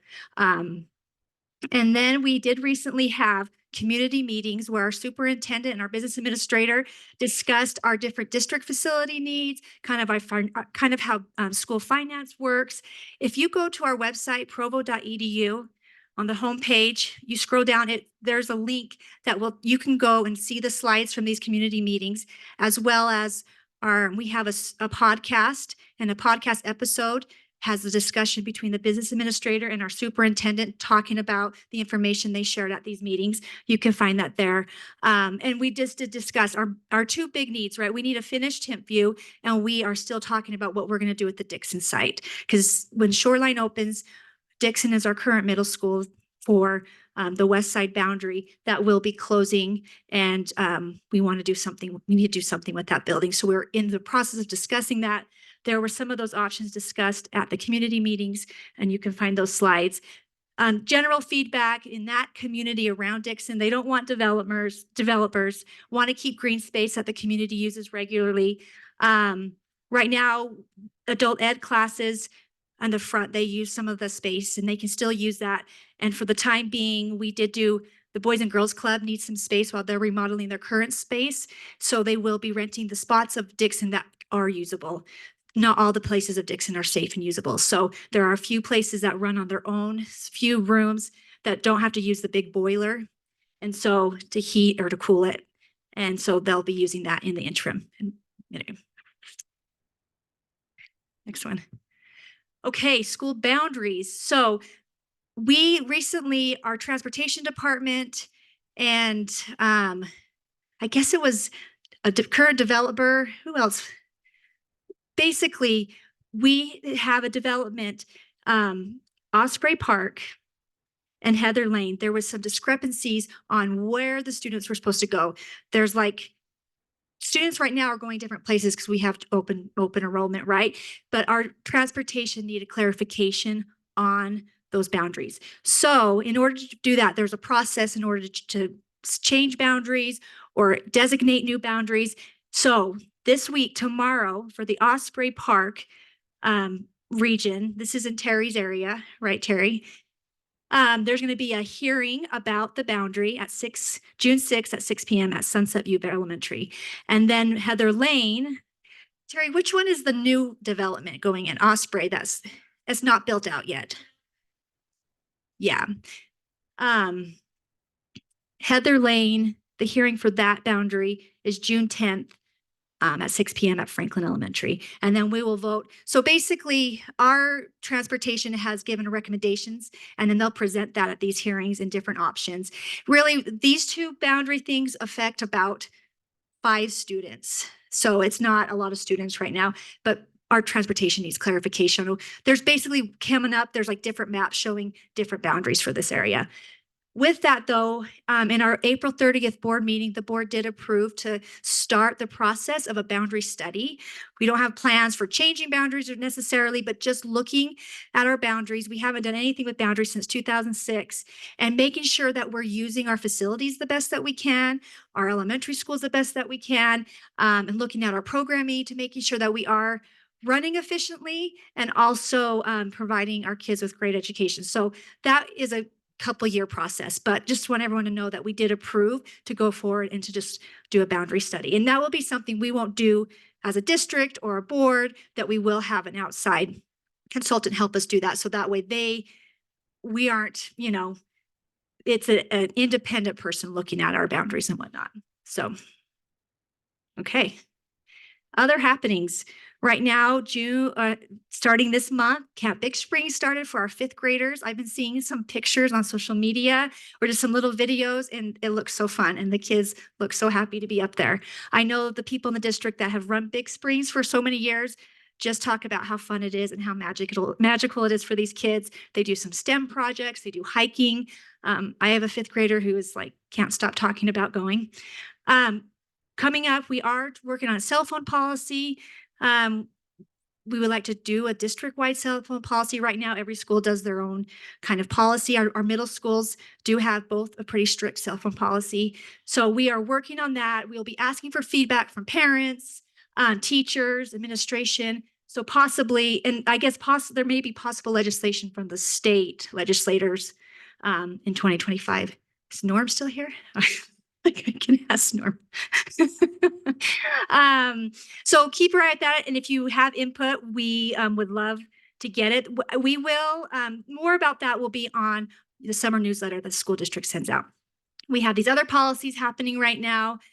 We do have, there's quite a bit of policies from the current legislative session that we need to update or change that the school district is working on right now to make sure that we are in compliance. Summer break, school starts August 13th. That seems really soon. And this is exciting. This is our 2nd year. Last year was the first year we had student board members as a part of the school board, which was super fun and great to have their input on our board meetings. And we also had a student advisory committee where different high school students from each school, they would all meet once a month together and talk about issues, things concerning them. We would get feedback on policies from them. So these are our 2 new school board members for the coming year, Hutch and Monica. And then upcoming board meetings, June 11th and June 25th. Anyone can attend the board meetings. You can watch them on YouTube. They're study session usually starts about 4. The second Tuesday of the month, they start the business session starts at 7.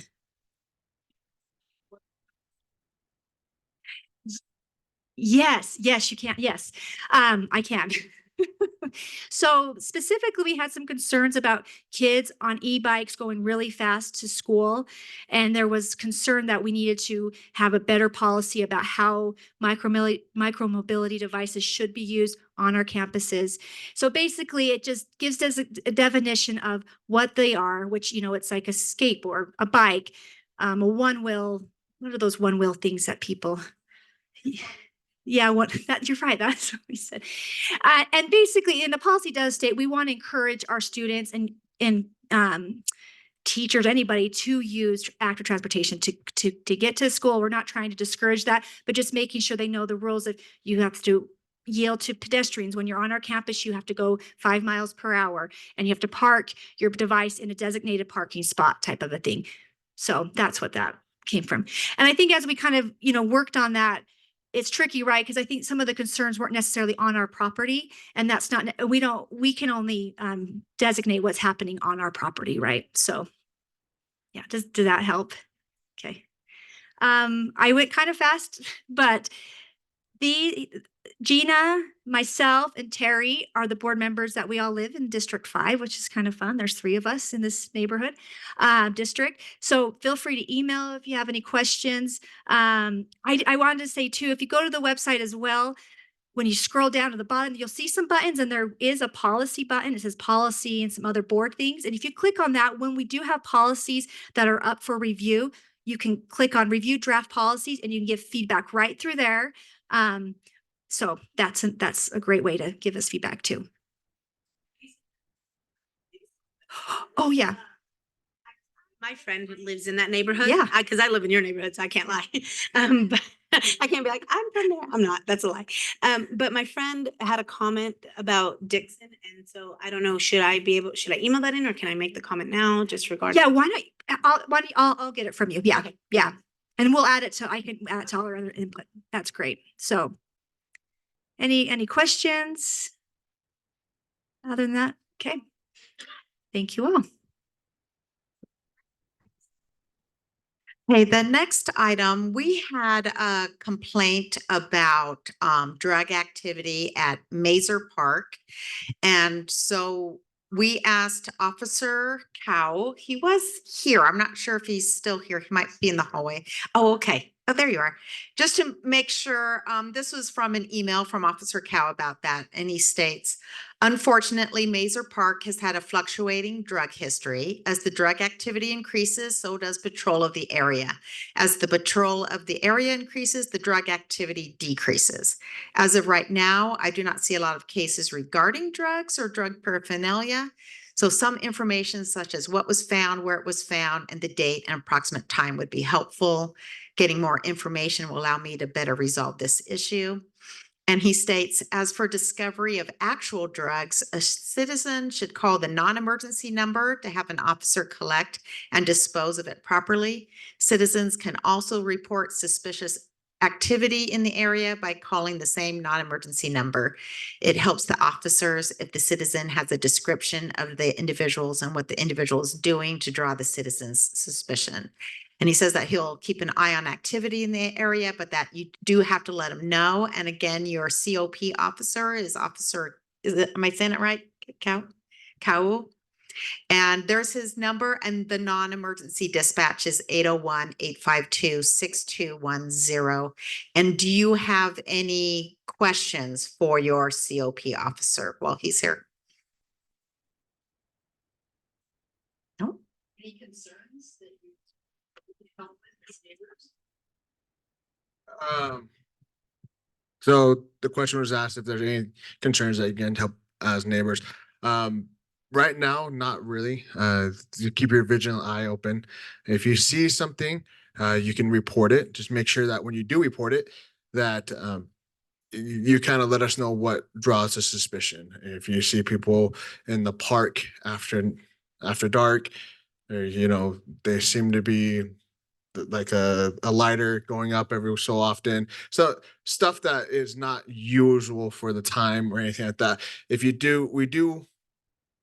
We've had quite a few problems with just graffiti throughout all of Provo. If you happen to see some or see any suspicious activity when that comes about, let me know as well. The best way to get that stuff, the report done, is through our not emergency. If it is an issue that you've continually reported and you are able to shoot me an email and or call me, and I can double check our listings to see if we have that and if it's how many of those reports have come in, and I can go ahead and try to address as much as we can. Unfortunately, the problem is that we can't be everywhere at once. And so we try to do our best to be in areas that we know is a little bit more Sketchy. More crime. And so Maeser Park does have its fair share of crime, but it tends to be like graffiti. And then like I said in my email, when drug activity goes up, we go to that area and drug activity goes down. It's just kind of ebbs and flows. And I know that for sure because I worked graves in that area for many years. For last 4 to 5 years, I worked graves there a lot. So I know for me, my family grew up in the Maeser neighborhood. So Maeser neighborhood is very near and dear to my heart. So I try to make sure it's as safe as I possibly can have it. So with this non-emergency line, because I know if I see someone doing sketchy things, my automatic is, oh, I'm just gonna call 911, just say it's non-emergency. Do y'all have like those metal signs that say, hey, contact, if you see something, say something like, like whether in the bathroom or just outside, like, so people know if they see something, most people aren't gonna know, and most people, if they're out there at the park, they're just gonna try to get away as quick as possible. Yeah. But if you have a sign like that that says, hey, if you see something concerning, please reach out to this number or email so-and-so. Yeah, definitely. I can go ahead and get in contact with our Sign people. yeah, our sign people. It's not our. It's going to be like Parks and Rec, and everything like that. That's going to be able to get those type of signs up. But it is good to know. That's a wonderful idea. It does help. I know before the age of smartphones and everything like that, it was always hard to try to get the phone number for stuff like that. But yeah, I can go ahead and do that. But if you just Google Provo non-emergency, it's the first number that comes up. I have Provo Police Dispatch, that number saved in my phone. So by all means, everybody make a contact and just have that so that if you ever need to, you just go to your contacts for Provo Police and boom, you can just call it right there. Yeah, I would suggest for suspicious activity, if it's someone looking in the cars and along those lines, that's definitely something that I would think more of calling 911. It's still not an emergency, but if we're not busy, try to call the non-emergency, and just the best things that we can do is get descriptions of what they look like, how many of what directions they're going, what they're doing to draw your suspicion. So if they're looking in cars, they have flashlights, anything like that, that would help us a lot. If you see people in the parks after hours that are trying to coming in and out of the bathrooms and trying to hide when people are coming around, those are the type of activities that kind of draws a reasonable person to believe that there's something afoot. So yeah. Does anyone else have any other questions? Perfect. Well, just so you know, like Rachel was saying, I am your neighborhood COP officer or community oriented policing officer. If you have any concerns or anything like that, let me know. It's always best to go to dispatch first, because dispatch will send out patrol, which is the immediate action. They take care of the not smaller things, but they'll take care of the immediate things. I work on more long-term type of things, and quality of life, trying to solve big problems, not necessarily always big problems, but problems with unique solutions. So if we can go through there. Yes. I've only passed Maeser a few times. I've never actually visited it, but I looked on Google Maps and it doesn't look like any homes or businesses actually face the park. So if you're there, no one really can see you. Is it a possibility to have open it up to food carts or food trucks and things like that? Because once there's business somewhere, more people frequent, and then you have people who are invested in that location having eyes on it, and that reduces crime. Has that ever been a thought? So my biggest thing is that that would be something you'd want to bring up to your planning commissions and neighborhoods and stuff like that. We wouldn't deal with setting up food things there. Yeah. But yeah, I mean, that type of solution is something that we'd probably try to utilize that a little bit more. It is more on the industrial side of everything, which makes it hard. But that is a good solution for problems like that. We can look into it. I don't know what the parameters are with food trucks and stuff like that. So I think that would be a big spot. We are having I guess you guys should be seeing this pretty soon on our Instagram page, but we are having a brats with cops in the Maeser Park area.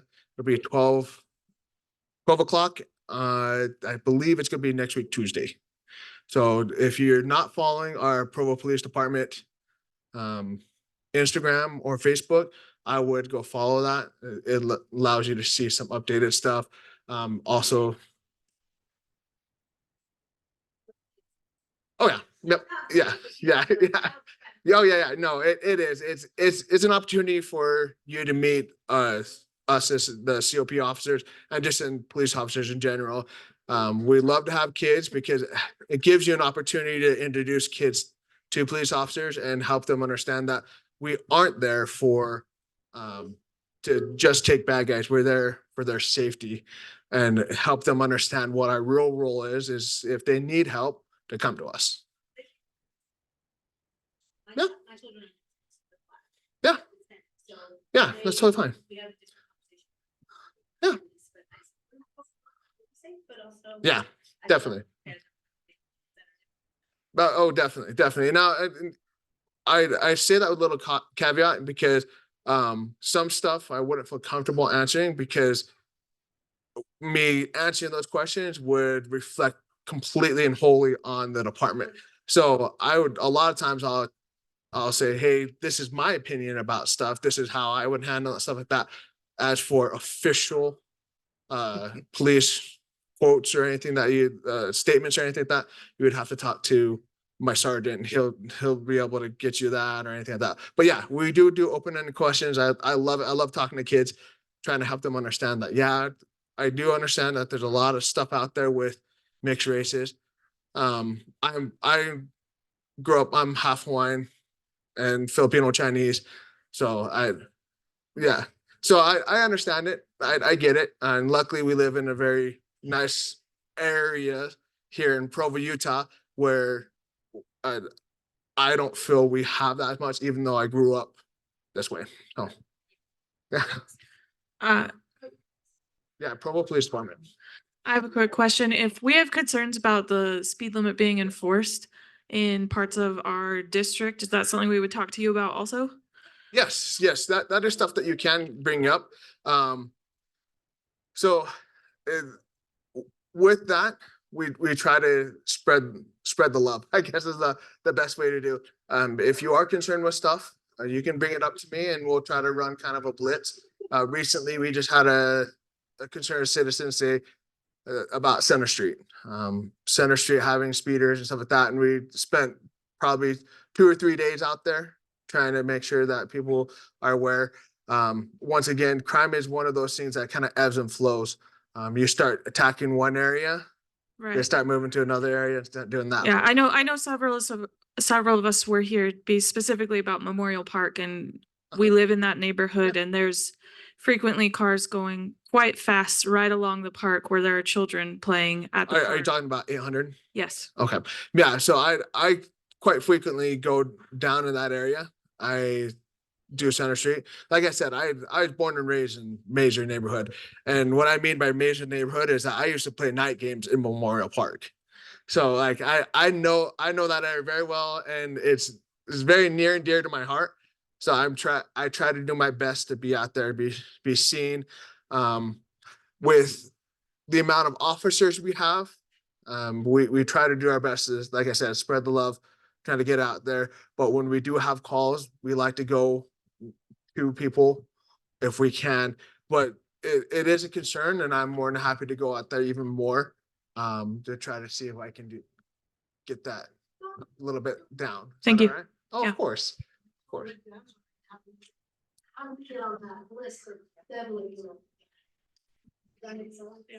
Yeah. I mean,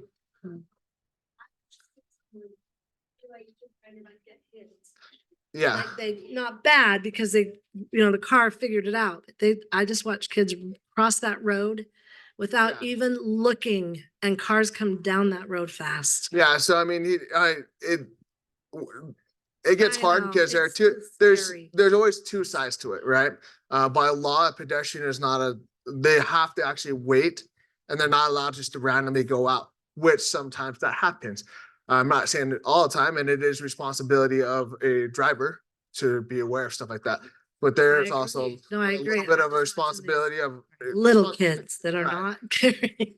Yeah, so like I said, I definitely try to get out when I do get reports of someone saying that there's a lot more speeding going down. I try to get out there as soon as I can, try to help as much as I can. I let our motors team know about it as well. And I know it's not just me. my whole team, we all do that. If we get a report of this, we all go down there and we all work it and try to see what we can do, try to get it down. Then we get there and oddly enough, for some reason, there's no one. I can't tell you how many times I've had that happen. I'll sit out there for hours and I can't get someone going more than 2-3 miles over. And yeah, so I'm not saying it's not there, but it's just, it gets a little hard when they start seeing patrol in the area and stuff like that. So, yeah. Is there any other concerns, questions? Okay, wonderful. Well, appreciate it. Okay, and speaking of Maeser Park, we're going to have our party in the park on July 11th. This is with the city council. So if you have ideas of ways you want to bring food trucks or something to Maeser Park, that would be a good group of people to talk to on that. So, and there's flyers on the table here about that event. So make sure to go to that. It'll be really fun. We're going to have free food, music. It's going to be a good time, and you can talk one-on-one with the city council. And then we wanted to give you a heads up. We just got notice of this yesterday, so we did not have time to have a presentation on it today. And it might end up going to Planning Commission and City Council before we have our next neighborhood district meeting. But we have a request to change the zone, and it's just right here down the street. It's Justin Zeros requests approval of a zone map amendment from the RC Residential Conservation Zone to the CG General Commercial Zone to allow short-term rentals at the property at 210 South, 500 West in the Franklin neighborhood.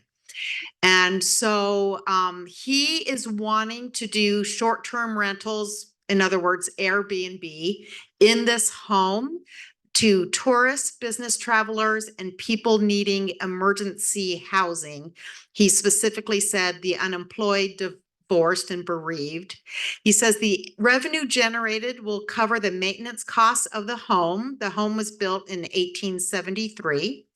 The homeowner will continue to reside in a portion of the property. And he says that the zone change will ensure compliance with city zoning regulations. Right now, he's not allowed to have an Airbnb. He's not zoned for that. And so he's trying to become, I guess, compliant by having this change of zone. I do have our code compliance officer with us today. If you have any questions on this. Yes. Oh. If you want to check that property out. Abby, have you checked that property out? The question has been asked. My name is Abinadai. I'm the code compliance officer for District 5. And the question has been asked if the property has been checked out. This is the second case opened against the property due to short-term rentals. The first time it went through an admin hearing, which is a long process, but the owner was able to get what's called a temporary leave of absence. He's a student for the U. And so I'm not so sure where he currently resides, but he does not reside at this property. I was able to open up a case against the property because he failed to comply with the terms and conditions to the previous case.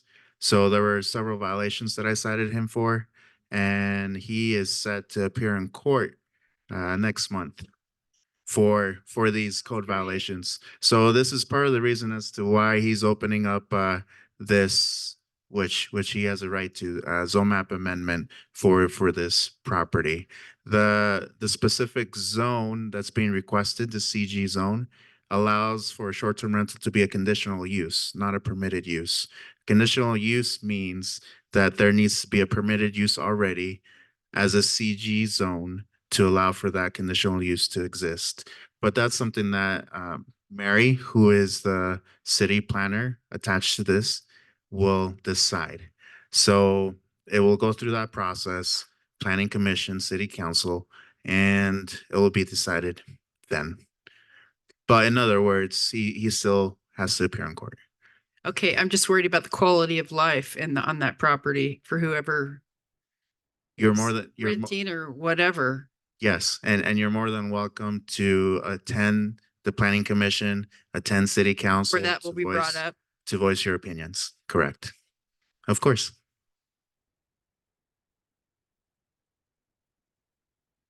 Are we ready to move on to the general public comment? We just wanted to make sure, you know, for that item, for the people who live near that location, you will receive a postcard telling when those items will go to Planning Commission and City Council. You can also, if you're on the District 5 Facebook page, we'll let you know when those items are going. And so if you want to make public comment, whether you're for the project, against the project, you can. You can also email the Planning Commission at dspublichearings@provo.org, and you can email the City Council at council@provo.org.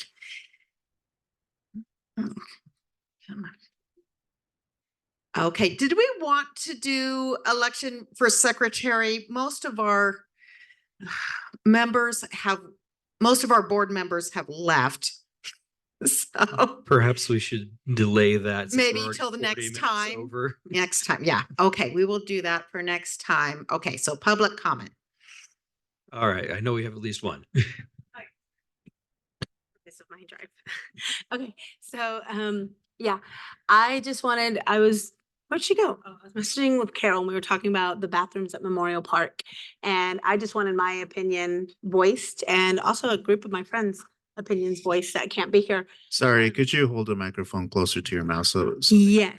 Hi, I'm Thank you. really loud. Sorry. Okay, so it's to address the concerns about the Memorial Park bathroom.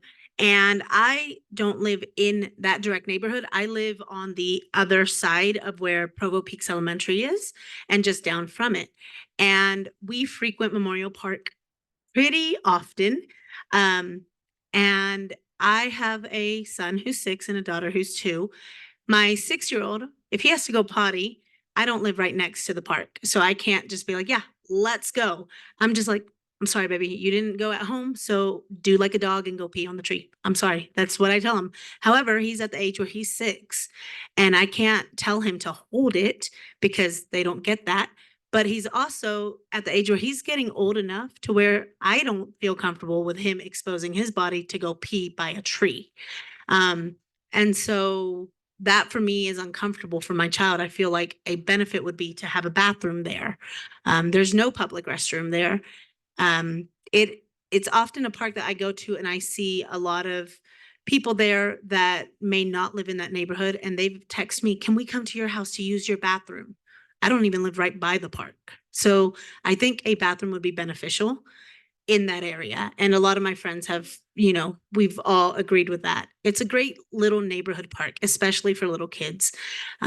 It just becomes an issue when you have children that need to use the bathroom. Because honestly, I'm not going to go to the park. Like, I'm an adult. I'm not going to go to the playground. And that's where I feel like that particular area would be beneficial to have a bathroom for parents who are running and having to get their kids to the restroom. So yeah, no one wants to be peed on. So that's all I'm saying. Anything else? Doesn't have to be related to bathrooms.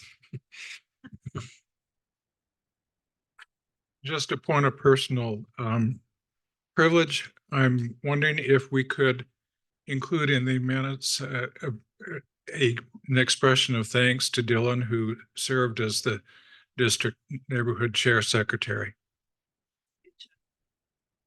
Sounds great to me. I second the motion.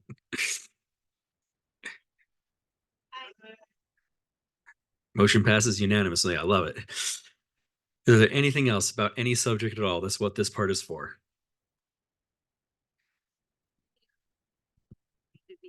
Addressing the road on 8th East. How do we get that on the board? How do we work on that? Yeah, on 8th East. It's just a little safer zone, right? Right there in the park. 8th. Yeah. No, 8th East. It goes through the middle of Memorial Park, heading. Because I live on 600. It goes right through 800 East. So your playground. So and then 800 East, so from Center Street, 8th East. Like it gets really, I bike on that street. Mhm. It's a bike, yeah. I don't know how to get that on in a thing. but it doesn't- Rachel just wrote it down, so it's gonna be on next time. Yeah, I'll contact, I'm not sure if it's streets or parks or who that would be under. So I'll kind of hit everyone and try to figure out who we need to talk to on that. Yeah. Right, yeah. It might be No, good to makes get sense. both of them in the room at the same time so they can't foist it off on someone else. You mention when the next meeting is, please. Rachel, go ahead. It's actually written on the bottom of your agenda. Your next District 5 meeting is Wednesday, September 4th. So right here, so it's not till September 4th, but we do have that event with the city council in the park on July 11th. Put those things on your calendar, come make your will known. This is what we have participation from the citizens for. Do we know when, I thought I heard talk about like a UVX stop on 900 and like a possible stop around the crash that there was recently on 900 East. I think it was like around 200. Is there any talk? Or was that just talk?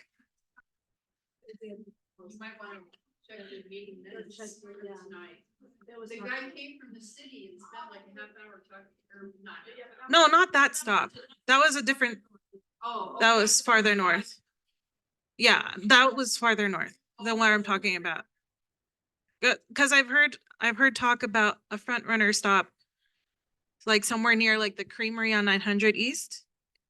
So that would be something through UTA. Okay. So yeah, the UVX stop on 9th East, I know there's been talk of it. That's something that would go through UTA. So I can check like their website to see what's going on with that, to see. Yeah, cause I don't remember, I remember hearing about it, but I don't remember if it was just like an idea or if it was like in the works.